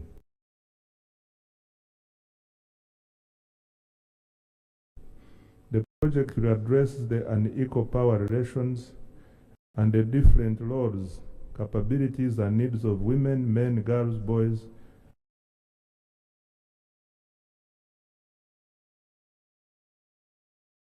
and other vulnerable groups. The long-term impact of the proposed operations will not only result in a healthy workforce, but also improve opportunities for meaningful education enrollment for the future mothers of the nation. The implementation arrangements are as follows. The project shall be implemented by the Ministry of Water and Environment over a period of 5 years within the Human Capital Development Program. The program working group will play the overall policy oversight role, including reviewing and approving annual work plans and quarterly progress reports and providing strategic guidance to the project. Mr. Speaker, with this justification, I beg to move that the House considers the proposal and allows us to proceed with the borrowing. Thank you. Thank you. Honorable Chair, present the report. The Minister has already given us. Thank you very much, Right Honorable Speaker. Right Honorable Speaker, I beg to lay the report of the Committee on National Economy on the proposal to borrow euros 183,309,947.16 from the Standard Chartered Bank, UK, and Uganda shillings 120,395,249,259, approximately 29,572,292 from the domestic market. 6-month treasury bill for financing the strategic towns water supply and sanitation project phase 2. I beg to lay the report of the committee and also the report of the minority members who have written a minority report, and the minutes of the committee. I beg to lay. Right Honorable Speaker, allow me summarize the report. The Minister has already given an overview of this report. Right Honorable Speaker, the Committee of National Economy received this report. It received a loan request, and it was referred to the Committee on National Economy. The Committee on National Economy held a meeting with Ministry of Finance, Planning and Economic Development and the technical team. The Ministry of Water and Environment and the technical team. The committee also reviewed the documents that were submitted. That is the minister's brief to the proposal, the strategic towns water supply and sanitation phase 2 feasibility study report, the draft loan agreement between the Republic of Uganda and Standard Chartered Bank for financing the strategic towns water supply and sanitation project phase 2, environmental and social management plan for Kamuli town water supply and sanitation project, Kamuli district, dated June 20th, 2022, the NEMA certificate of approval and approval of the environmental and social impact assessment dated 18th of July 2024 for the project investments in the beneficiary areas of Kamuli, Mayuge, Nakasongola, and Alebitong. The conditions of approval of the environmental and social impact statement for Kamuli, Kasambira piped water supply and sanitation project phase 2 located in Bugonda village. The committee also viewed a number of documents like the national planning, the document from the National Planning Authority clearing the strategic towns water supply and the sanitation project phase 2, the procurement plan, the strategic water town supply and sanitation project phase 2 implementation plan, the resettlement action plan, the Ministry of Finance, Planning and Economic Development letter dated 14th January 2025, confirming government's will and availability of counterpart funding for the strategic water supply and sanitation project phase 2, and the strategic towns water supply and sanitation project phase 1 physical and financial project progress reports as at January 2025, the strategic water supply and sanitation project phase 2 project management structure. The committee also visited, the committee also conducted a field visit to Mayuge district and assessed the performance of the project. The committee visited Mayuge Busana town water supply system. The construction of the main works had been completed and the scheme had been handed over to the central umbrella of water and sanitation for operationalization and maintenance.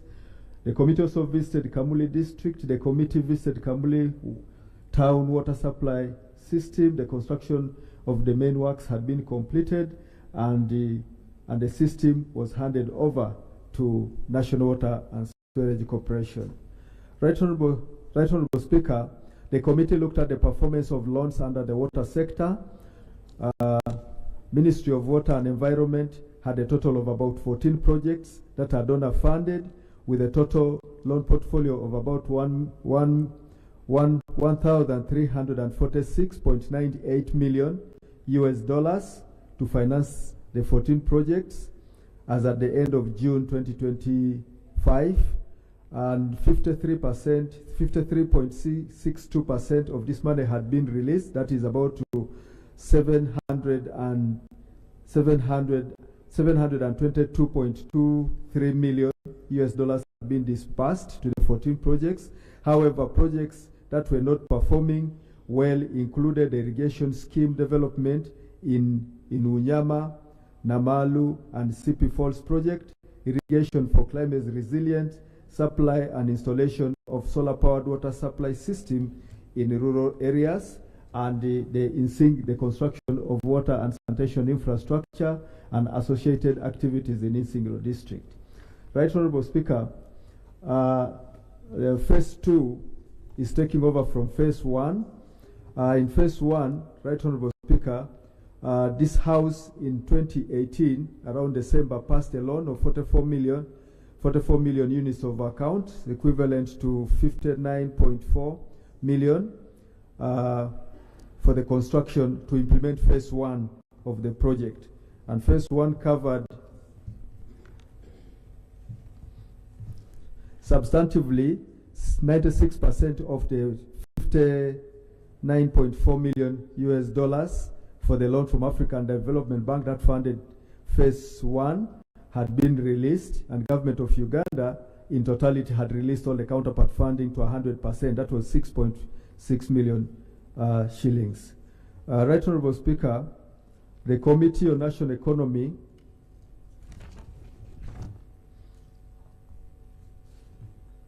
the systems that were constructed under phase 1 included Dokolo town water supply system, improvement works in Kapchora town water supply system, maintenance of Nakasongola water supply system, Kienjojo Katoke Town Water Supply System, Buikwe Town Water Supply System, Abundi Bujo Water Supply System, Kayuga Busana Water Supply System, Kamuli Water Supply System. That was in phase 1, and a total of about 40 institutional and public toilets were constructed, and detailed designs for additional 10 water supply systems in the Upper Nile and the Kyoga catchment areas were done. And then the skilled training of women and youth in water and sanitation business. And then the development of regulatory tools and review of the water and sanitation services tariff regime was completed under phase 1. Right Honorable Speaker, we also assessed that phase 1 had the following challenges. Phase 1 was affected by COVID-19, and then the construction material price escalations, and then land acquisition was also a challenge for major installations, and then change of scope of works had also an effect in phase 1, and then extreme weather conditions had an effect on phase 1. Right Honorable Speaker, the Minister has already informed this House of the objectives of phase 2 of the Strategic Town Water Supply and Sanitation Project phase 2, and I would like to inform this House that this is linked to the country's strategies. Right Honorable Speaker, the Minister already talked about the components, about the construction, about the components of this project. The project has three components. Component 1, that included the construction of the water supply systems. Component 2, component 1 takes the largest amount of funds, costing about 81% of the total project cost, where the total cost of 179.27 million euros will be invested in building on the achievements of phase 1 to enhance infrastructure capacity in Kamuli Municipal Council and Nakasongola districts, while construction of new water supply infrastructure in districts of Mayuge and Alebitom, the provision of the piped water supply and approved sanitation in these strategic towns will trigger socio-economic transformation through stimulation of business, commercial activities, and support to end user social services. Component 2 takes about 20 million euros, which is 9% of the total project cost, and will be conducted in line with the urban improved sanitation and hygiene strategy to finance activities of sanitation and hygiene awareness creation, construction of public sanitation infrastructure, including the on-site and off-site regional fecal silage or sewerage management facilities, fecal silage, haulage, and service equipment will also be provided to serve the cluster towns. Component 3 takes a total of 21.75 million, which is 10% of the project cost, and will invest in supporting Ministry of Water and Environment towards effective implementation of the strategic towns water supply and project phase 2. Right Honorable Speaker,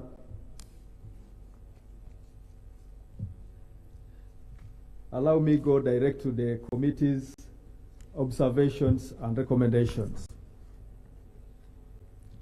Right Honorable Speaker, the terms and conditions of the loan and the physical modalities, the committee observed that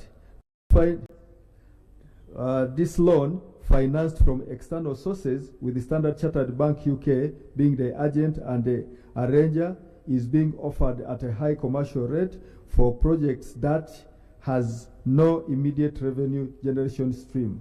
However, this being mitigated by the socio-economic returns over the medium to long term, that leads to high economic returns of 19% over the opportunity cost of capital of 11%. Additionally, the financial modality through issuance of 6-month treasury securities in the domestic market is equally commercial with the current cost of 180 treasury bill rate of 12.5%, while this is an option available to government in mobilizing resources to finance its program. Its suitability for such projects is a major concern.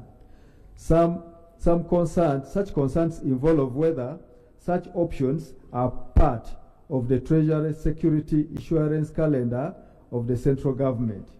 Further, the cost of insurance premium for Sinosure of 15.7 million, which is 9% of the credit, which is considerably higher, given that the risk assessment framework for the project indicates low risks for financial and political risks. The committee recommends the following. Government should ensure that high commercial loans are used to finance projects whose revenue generation capacity is in the short term.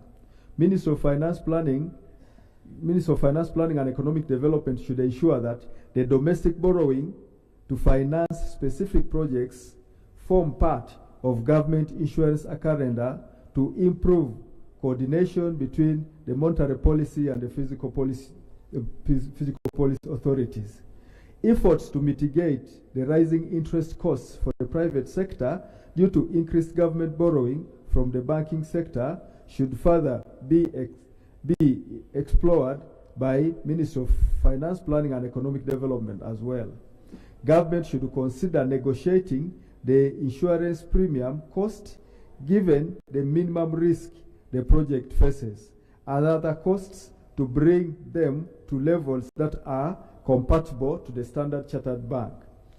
UK terms used for Kabalega Airport in Hoima that were non-concessional. Observation 5.2, the budgetary implication of Strategic Towns Water Supply and Sanitation Project 2. The committee observed that while a budget provision of 6.93 billion had been provided for on the ongoing activities under the project in the financial year 2025-2026, the Strategic Towns Water Supply Systems Project Phase 2 first year requirement is over 150 billion, is not provided for in the financial year 2025-2026. Further, the project is not part of the medium-term commitments statement for the financial year 2025-2026 as presented to Parliament. The domestic debt acquisition to finance part of Phase 2 increases the financing requirement of government in terms of short-term interest rates payment that should be planned in the government physical operations for the financial year 2025-2026 and over the medium term. The committee recommends the following. Government should expedite the process of including the Strategic Towns Water Supply and Sanitation Project Phase 2 to form part of the medium-term commitment for the financial year 2025-2026 and the medium term. As well as a result, government should adjust the physical framework to include any costs associated with the financing modalities of the project for the financial year 2025-2026 and the medium term. 5.3 Government's counterpart funding.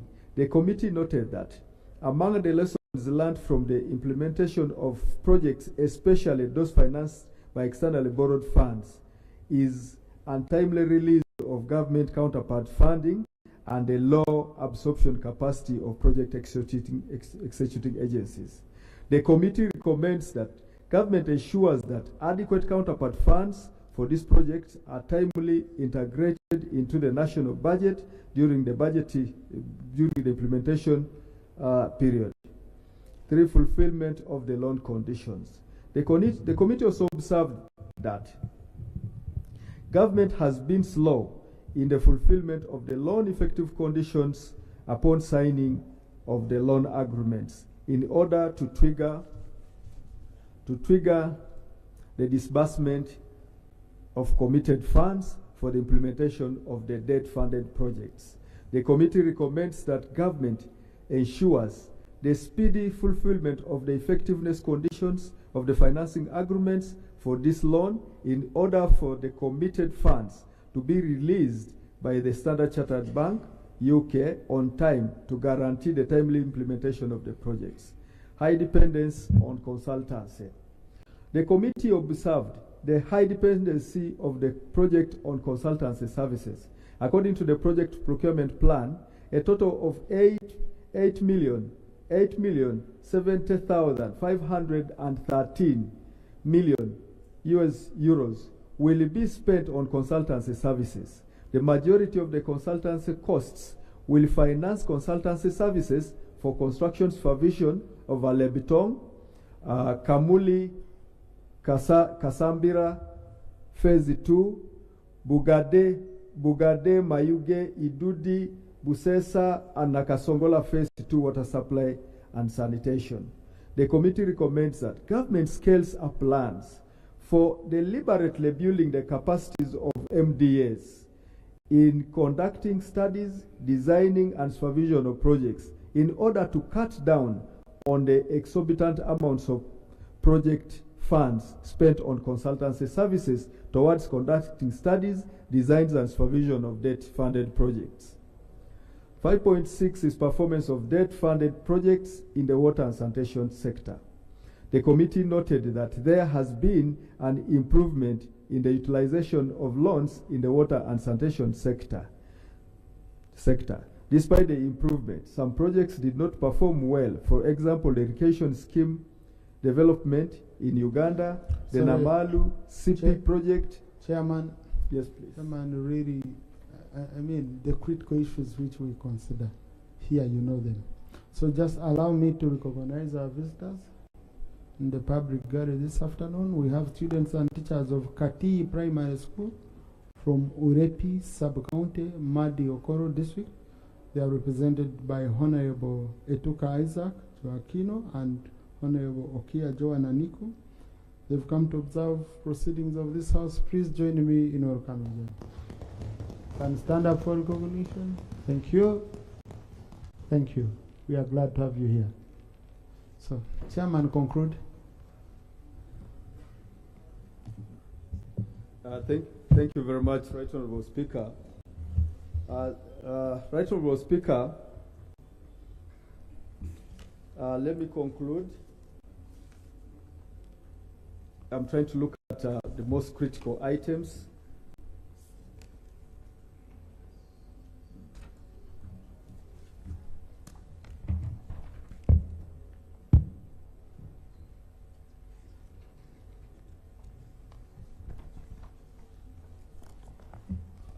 Right Honourable Speaker, I'm looking at item 5.1, inconsistency of borrowing with the 2023 Public Debt Management Framework. The 2023 Public Debt Management Framework outlines a comprehensive strategy for managing public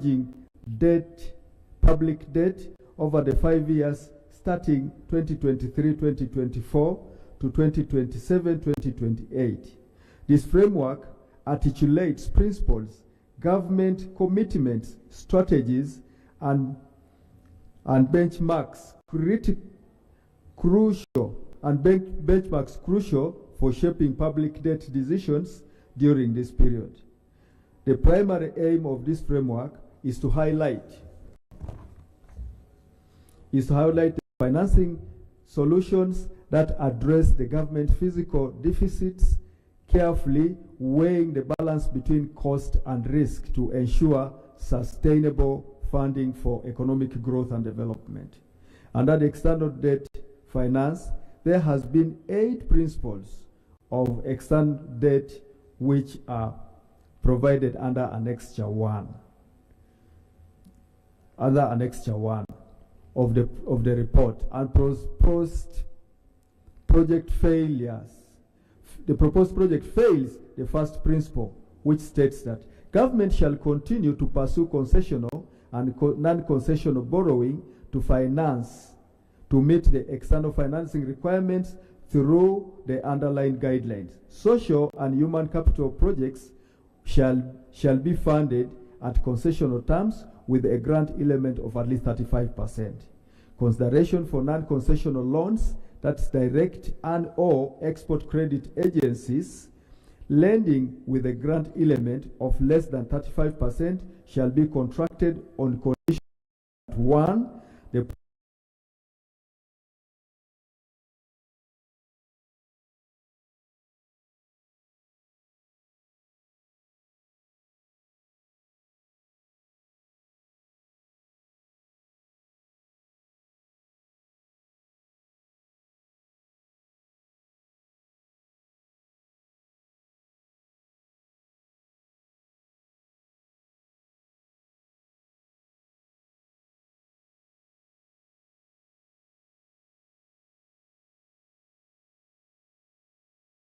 project provides an economic rate of return greater than the interest rate charged. 2, the project economic net present value and the internal rate of return is greater than 12%. 3, the effective interest rate of the cost of the financing at any given time should be less than or equal to the applicable benchmark rate, that is SOFR and Euribor plus 250 basis points. The committee observed that government is proposing to finance this social project on a commercial terms with a grant element of 7%, which is highly non-concessional, and it falls below 10% threshold for the semi-concessional loans. This sets a precedent of acquiring social sector loans on expensive terms, and yet usually these projects are not financially viable, which is the basis for the framework requiring such loans to be obtained on concessional terms. The project has a financial interest return of 4.7% and a negative net present value of that, and a low benefit cost ratio of 0.73, indicating that the proposed project is not financially viable on its own and requires a government support to be viable. Further, the committee noted that while the economic rates of return for the proposed project is higher than the interest rate, with economic rate of return of 19%, complying with the first and second condition for non-concessional loans. The effective interest rate associated with the proposed borrowing is 4.96%, which is higher than 6-month Euribor plus 250 basis point of 4.58, implying that the cost of the proposed loan is higher than the recommended cost of non-concessional loan, making the proposed loan fail in complying with the third condition of contracting non-concessional. The committee recommends that government, through Ministry of Finance, Planning and Economic Development, renegotiates the loan terms with a proposed creditor or identifies another creditor whose terms are consistent with the 2023 Public Debt Management Framework. Elimination of the Ugandan and the East African contractors during the implementation. The committee noted that during the implementation of phase 1 of the Strategic Towns Water Supply Amendment, several contractors were awarded contracts for direct clusters, for different clusters. For example, in Kamuli, the contractor was Vidas Engineering Company Limited with the supervision consultants Jos, Hannes, and Shone East Africa Limited. And in Kayunga, In Kayunga, one of the contractors was Vambeco Enterprises Limited, supervised by Alliance Consultants Limited. The ministry did not communicate any concerns of the ability of various contractors to deliver similar outputs under phase 2. The committee recommends that the commitment to the East African Continental Free Trade Area, government through Ministry of Water and Environment reviews the contract of awarding all clusters to one company, SEARCH, and open up implementation of the project to include East African companies in order to maximize the local content, since their abilities to construction and supervision was observed in phase 2. They need to review the project costs.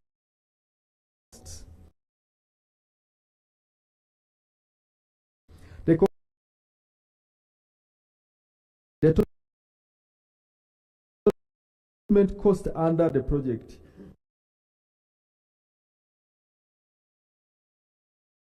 is 802.22 billion Uganda shillings, which is the contract sum. The committee was concerned that some of the project planned investments investment items should be implemented using the Ugandan revenue, not borrowing. For example, the Uganda shilling 34 billion under the project is to be construction of public toilets observed in payment in the table below. The committee, members can go through the table. The committee, using information from the respective feasibility studies, observed variances in unit costs. For example, the diesel storage shed, whose price ranges from between an equivalent of 72 million Uganda shillings in Nakasongola to 252.7 million shillings in Mayuge Idudi cluster. The generator house ranging between 33 million Uganda shillings to 1.319 billion in Kamuli Kasambira cluster. The operation of administration building ranging from an equivalent of 755.38 million to in Alebeuton 1.93.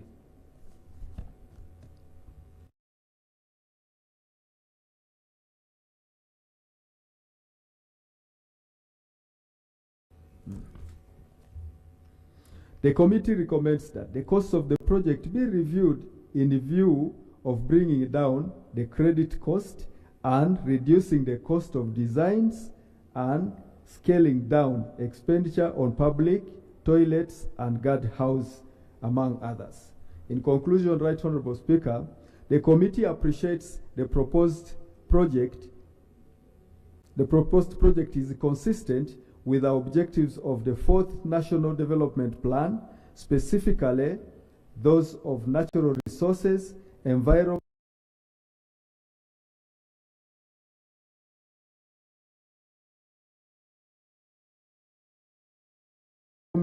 climate change, land and water programs, and then the human capital development program. The project has a social ramification and builds on phase one projects. The committee recommends that the proposal by government to borrow up to euros 183,309,947.16 from the Standard Chartered Bank and 120 million Uganda shillings 395,249,259 shillings, approximately 29,572 euros 296 from the domestic market, 6-month treasury bonds for financing the strategic towns water supply and sanitation project phase 2 be approved and subject to the above committee's observations and recommendations. Right Honorable Speaker and honorable members, I beg to report. Thank you, Chairman. Like you said, Ari, there is a minority report. So, Honorable Tebandeke.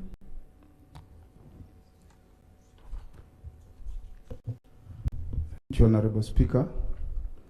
I appreciate my chairperson on the Committee of National Economy for the report well presented. Right, Honorable Speaker, I'm going to be very brief and allow me address this House to the two fundamental dissenting matters over the same.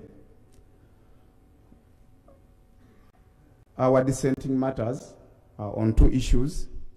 One is the high cost on the loan, which subject a taxpayer to a burden repayment.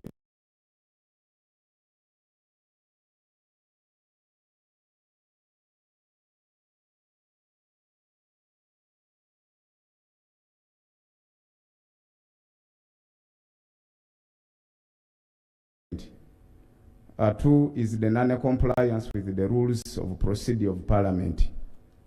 Right, Honorable Speaker, my dissenting observation is that we acknowledge the government's goal for 2024, especially improving access to safe water and sanitation services to our country. Towns like Nakasongola, Kamuli, Kasambira, Alebatong, Bugade, Mayuge, Idudi, Busesa, among many other towns in Uganda that still lack safe water. Any good external borrowing for such social development would be much welcome, but this special request, Right Honorable Speaker and members, we are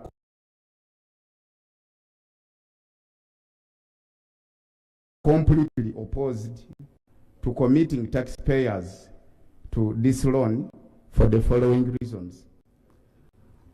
Right Honorable Speaker, the high cost on the loan.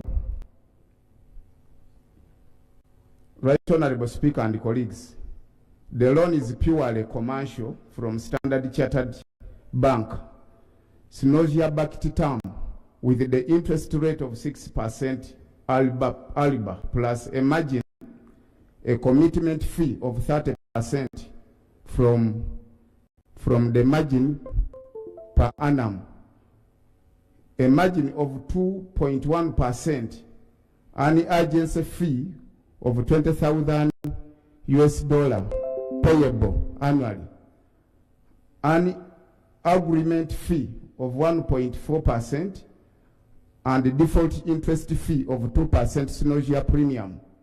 Right Honorable Speaker, 70% interest fee on premium and 70% interest fee on interest is almost double interest over the same.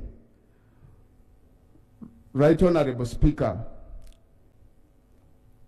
and colleagues, strategic town water supply and sanitation project, phase 1 of the same project, was financed by African Development Bank, whose terms were semi-concessional with a grace period of 8 years and a maturity of 25 years. For this particular request, it is a 4-year grace period against a 14-year maturity period. Right Honorable Speaker and members. Colleagues, also we need to note that the report of public debt, grant and other financial liabilities of financial year 2024-2025 on page 42, there is a loan request of 214 million euro from the United Kingdom Export Financing pending cabinet approval by March 2025. Any immediate approval of this loan, Right Honorable Speaker and colleagues, by cabinet can save taxpayer from commercial loan of Standard Chartered Bank for this particular project.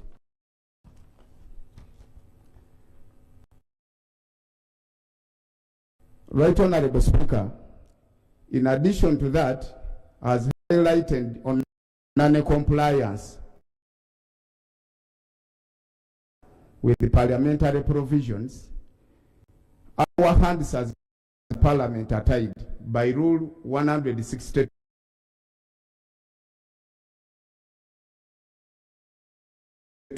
5B of the Rules of Procedure of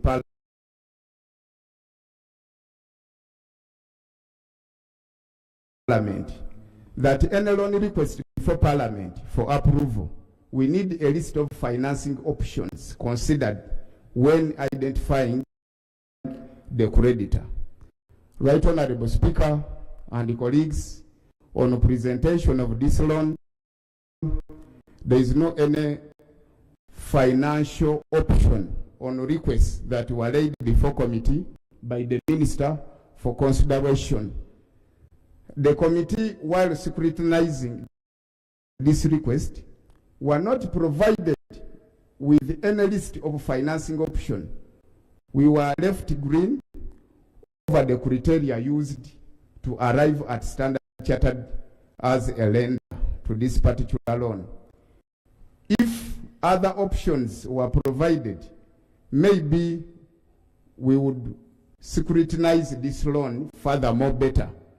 Without this information being provided to the committee and this House, Right Honorable Speaker, Parliament shall be working contrary to their constitutional mandate as enshrined in Article 159. Therefore, this is working against the rule of law, Right Honorable Speaker. Right Honorable Speaker, as I requested this House to be brief, allow me to draw your attention to the following recommendation. We urge the House to adopt our descending option in the spirit of saving taxpayers from such a costful loan. The Minister responsible for finance clarify why African Development Bank, which financed this same loan in phase 1, was not able to fund the same particular loan in phase 2. Right Honorable Speaker. Right Honorable Speaker, we recommend that the Minister presents to us a list of financing options considered when selecting Standard Chartered Bank for parliamentary review. Why could the Minister only come with a loan with only one option? Exception of any other would be option for consideration of this House. Right Honorable Speaker, I further recommend that the Minister of Finance should clarify the double nausea premium payment of 70% on principal and 70% on interest, which in my own view, Right Honorable Speaker, I see it as a double interest over the same loan, hence a big burden to the taxpayers' money and a wastage. Right Honorable Speaker, additionally, I request this House to defer approval pending cabinet update on the United Kingdom export financing of the 214 million euro option and explore a hybrid financing. I think this will be to our advantage and to sanitize the name of this Parliament and saving Ugandans from the would-be costful loan repayment. Right Honorable Speaker, I request that this House refers back this loan request to the committee for supplemental scrutiny. And in your own guidance, Right Honorable Speaker, the committee can bring back the report after supplemental scrutiny in 14 days so that we exercise the liberties of this House, Right Honorable Speaker. I still recommend that this House should debate both majority and minority reports together under Rule 115 prioritizing taxpayers' protection amidst the debt to GDP threshold breach. In conclusion, Right Honorable Speaker and colleagues, I conclude that the minority report under Rule 115 highlights valid concerns about costs and procedure while protecting the public interest on a high debt environment. Approving this loan without addressing these issues as highlighted could be a burden and make us vulnerable and the country.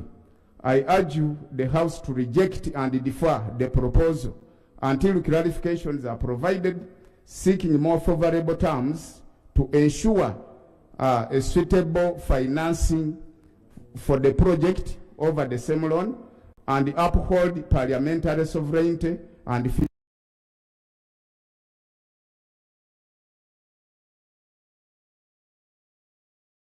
physical procedure. Honorable members and colleagues, I beg to submit. Thank you, Honorable. Thank you. Honorable Minister for Finance. Because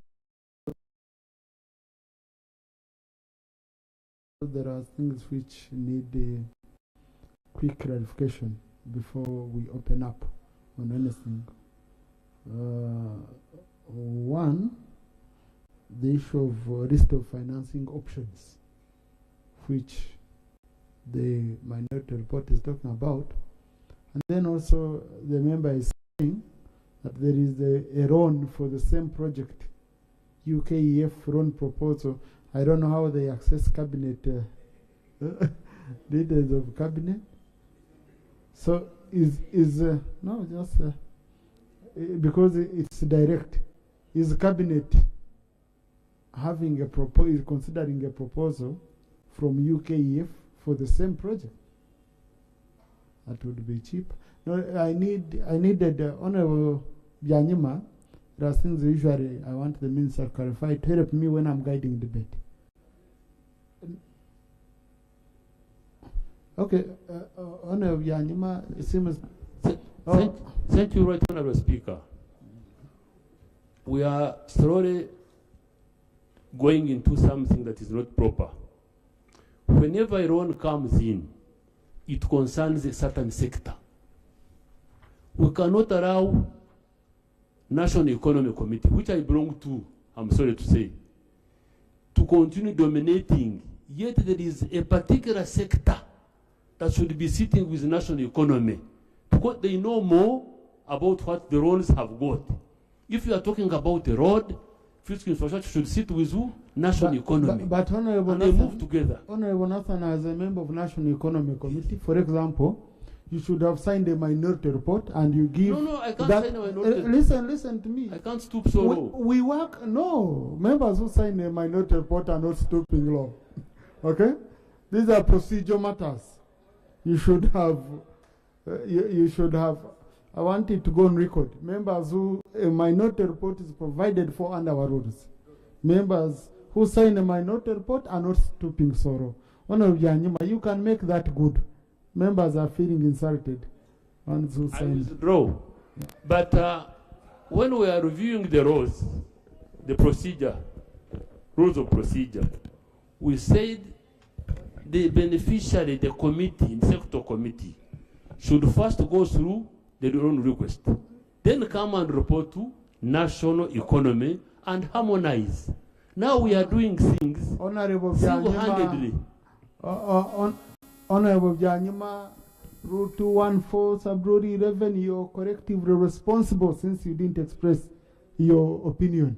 So you signed the minority report indirectly by keeping. No, Honorable Minister, please, Honorable colleagues. Honorable Minister. Yeah. Thank you so much, Chairperson. Sorry, Mr. Speaker. I also want to thank the Chairperson for the good report, and also the member who came up with the minority report with several observations and questions that require my response. and I wish to respond to the minority as follows. One, on list of financing options, Mr. Speaker, this is an EPC plus F arrangement, and in these arrangements, the list of financing options are not applicable. Two, why didn't we go to ADB? Honorable, if you can give them in detail what is EPC plus F. The contractor is already... Because you know the country is watching. Mr. Speaker, yeah. The contractor is already determined. We are looking for money to finance a certain contractor who is going to do this project. Honorable colleagues, EPC plus F, engineering, procurement, and construction. Yes. Plus financing. Okay? For yes. the record. Yeah. The second issue is why didn't we go to ADB, which financed phase 1 of the project? Mr. Speaker, the arrangement we have with these banks is that every year they give us what we call a pot. A pot, we put there an allocation for each country, like say Uganda. Honorable, I asked the minister to clarify issues, please. Please. You can have a chance, okay, to come and bring your issues, but allow the minister to do what I told him to do. Yes, thank you. Thank you for your wise guidance, Right Honorable Speaker. Right Honorable Speaker, the pot for Uganda this year under ADB has all been utilized by the SGR. So the money is not available under UDB to finance any other project this year. There's another question. Why are we not looking at the concessional options? Mr. Speaker, we would wish to finance all projects of government under concession arrangements. However, over time, the concessional windows have been declining. We still have some under the World Bank, under ADB, and the Islamic Development Bank, but still minimal. And if you note, this is where we go for roads, for electricity, for what. So sometimes it gets exhausted when we still have much pressing needs. Mr. Speaker, this is water going to support urban areas. You can see the need is really immense. And when yes, there is a need. When I don't do water, you'll come here and say we have not provided money for water. When we provide, you'll say this is expensive. But let me explain that the effective interest rate, as per your report, is 4.5. And Mr. Speaker, if we were to go fully commercial, you had the chance to seek clarification from me when I appeared before the committee. The rules, you know the rules. Mr. Speaker, if you go fully commercial, this would take us, say, 7%, compared to the 4.5% which we are going to borrow at. I think lastly, Mr. Speaker, the cabinet, the project he's referring to, which I don't know where this information is coming from, but the leader of government business is here. I think we have not seen this project, any project like this, on the agenda of cabinet. So, but that notwithstanding, we are designing a project called Solar Powered Irrigation Scheme by Nexus Green. And this will be and this will be financed. Sorry? What? I'm sorry.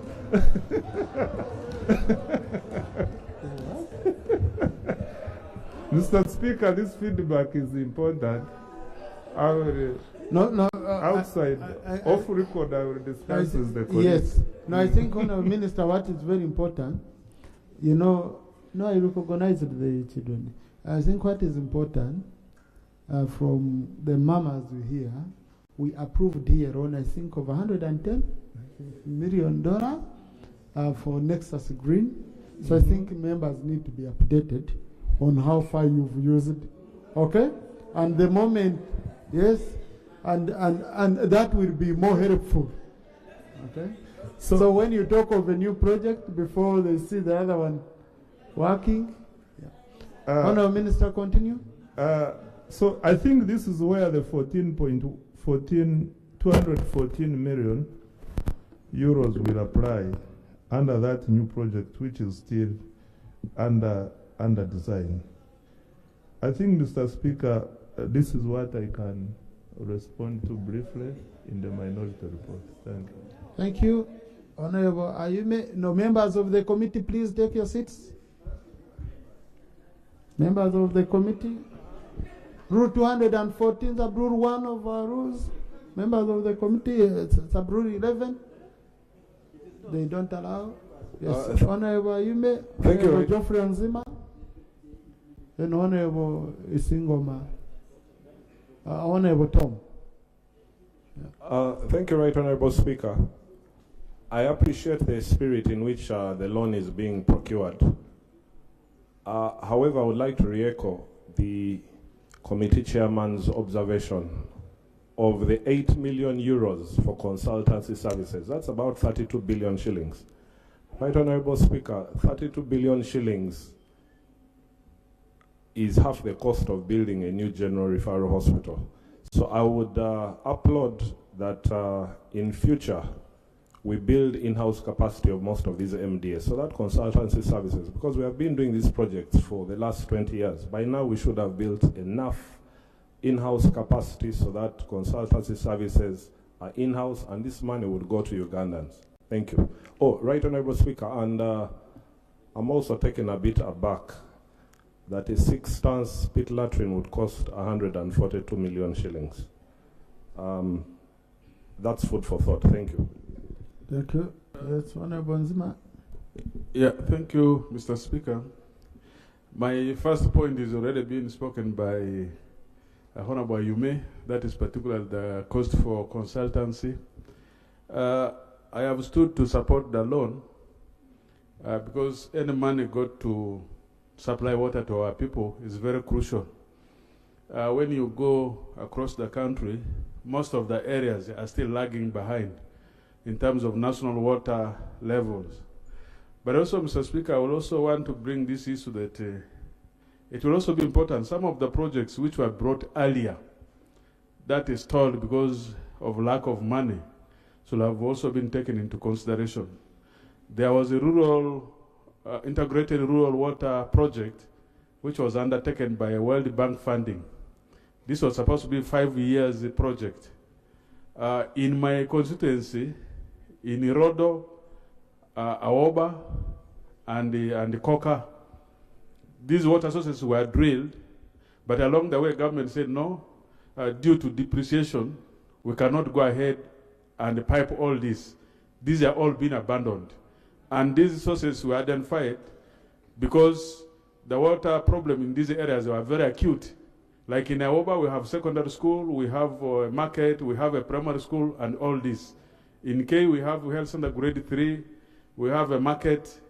All these are the same, for the same case with Coca. So I think as we think of starting new projects, we should have finished what we started. We start things, we leave them on the way, we abandon them, we jump for another project. So I don't know how we're operating really. Thank you. Thank you. Thank you. Honourable Tom. Thank you, Mr. Speaker. Mr. Speaker, I also, however much I support the loan, I concur with my colleague that there is earlier projects. For example, Chegegwa district, has no water at all, at all, at all. And I remember 3 years back, plus even last year, it was one of the projects to be considered. Evaluation was done, the consultants were paid, what we are waiting for was the money for implementation. Up to now, it's not even reflecting in the report. I'm a bit disappointed because I was expecting it to be part of the project, to be on the table and to be worked on as far as it's concerned. Thank you, Mr. Speaker. Thank you. Honorable Mouma. Thank you very much, Mr. Speaker. Mr. Speaker, I'm a little confused with the conclusion of the committee's report because they helped us to raise red flags at different points, recommending reviews. They need to review the cost of this, they need to look at the toilets, they need to do this and that. Then all of a sudden, they are saying we approve. I'm imagining after approving, at what point we shall review. But honorable, they said the subject. They told you here subject. They should go back and renegotiate this. For you finish your part, then government goes back and negotiates. Right, Honorable Speaker. That's what they said. I'm very positive about the purpose of the loan because when I look at the Right Honorable Prime Minister there, when they talk of Bugade, she's saying, of all people, Muma is being hesitant for Bugade. People, Bugweri, do to get water supply, but the issues highlighted in the body of the report needed to be addressed before we say, yes, we approve. That is my... Thank you. Honorable, thank you. Thank you. Right Honorable, the Honorable Milton has addressed my concern, but I want to bring it from the legal perspective. And I kindly want to draw your attention, the Minister and the Chairperson of the committee. The motion requires us to approve a resolution of Parliament. The constitutional standard is that you either approve or you reject, because these requests come with specific terms and conditions. So if Parliament says you go and do A, B, C, D, which is not defined, from which unit cost now to which one, from which financing model to which one, and for us here we say approve subject to. It has piqued my mind that maybe when Parliament does these resolutions, they should be laid back in this Parliament, and we see. We can easily fall in a trap where you approve a motion and the resolution that is extracted does not reflect what Parliament has decided. So I really support and I kindly request that you give due consideration to the issue raised by Honorable Muoma, because it's a legal requirement that we must approve with certainty. And that certainty can only be when the committee has said yes or no. In other words, the chair of the committee should help us. It appears the committee rejected. That's the interpretation. They said, do not approve, let them first go back. And once they have the new terms and conditions with the financing, with the unit cost review, then they can come back. So chair should help us clarify that. And then from the minister, I want to know practically, should we approve subject? What happens? Are you going to go to them? And you have said you had already agreed with the contractor in an EPC plus F. Is it possible for you to go to them and then you renegotiate the terms? And when you renegotiate the terms, is that the term that Parliament has approved without Parliament looking at it? That's the issue I also have with this. Thank you. So, but Honorable Dur, I thought for us, okay, the terms we approve are with the render. Okay? Then the issues of reduce the cost of toilets, reduce the cost of pump house are with the contractor. Okay? That's, I'm trying to think. Yeah. Isn't that possible, Honorable Minister? That is correct, but when you look at the observation and recommendation, even touches the rate, the terms of borrowing, the interest rate, that's what the committee said. In fact, they said, renegotiate terms of the loan somewhere. It is said, renegotiate the terms of the loan. Look.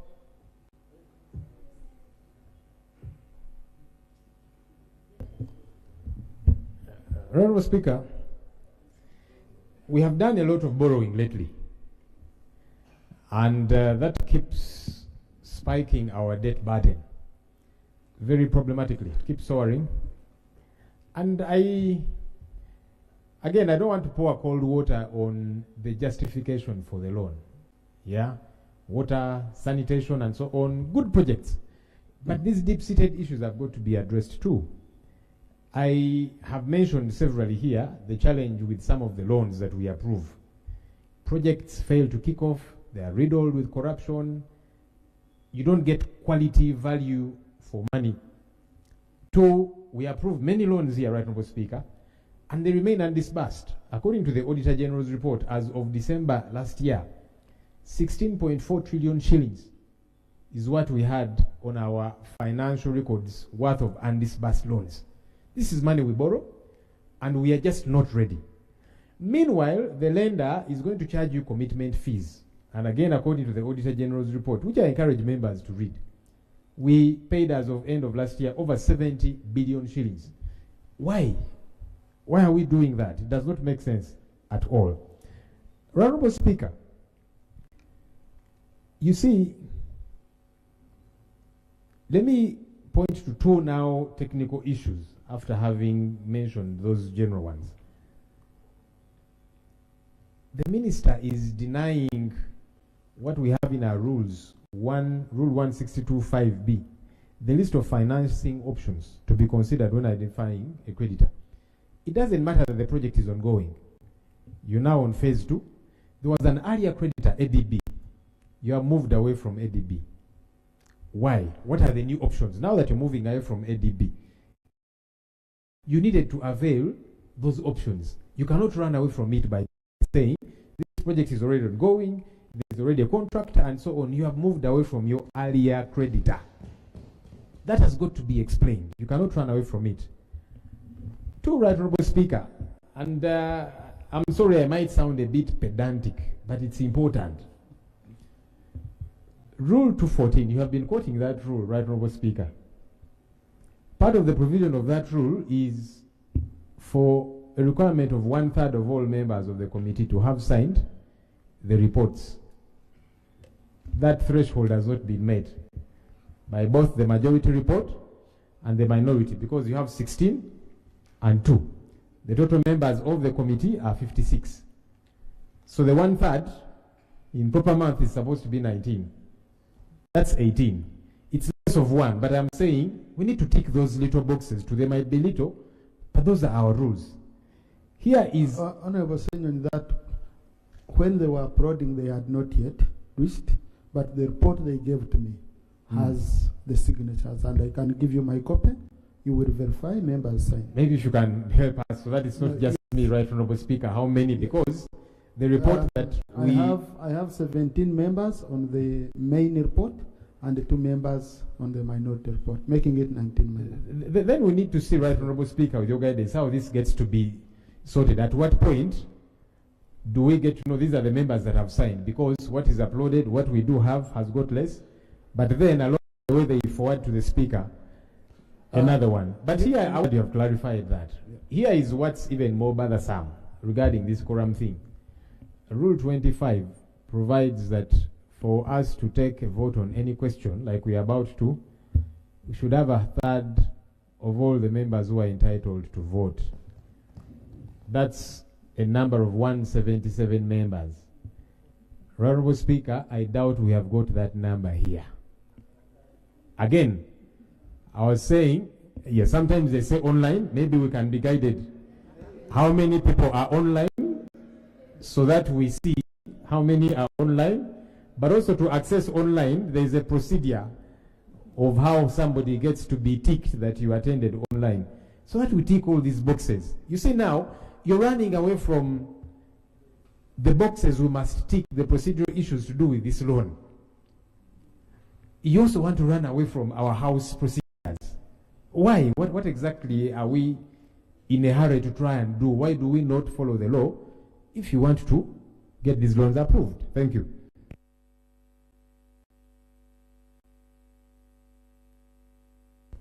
Yeah, honourable colleagues, I can see the numbers that I have online and the numbers I have here, because I had already also checked, they are not sufficient enough. So I won't put the question on this, but that won't stop us from debating and all that. So House adjourned to tomorrow at 2 p.m.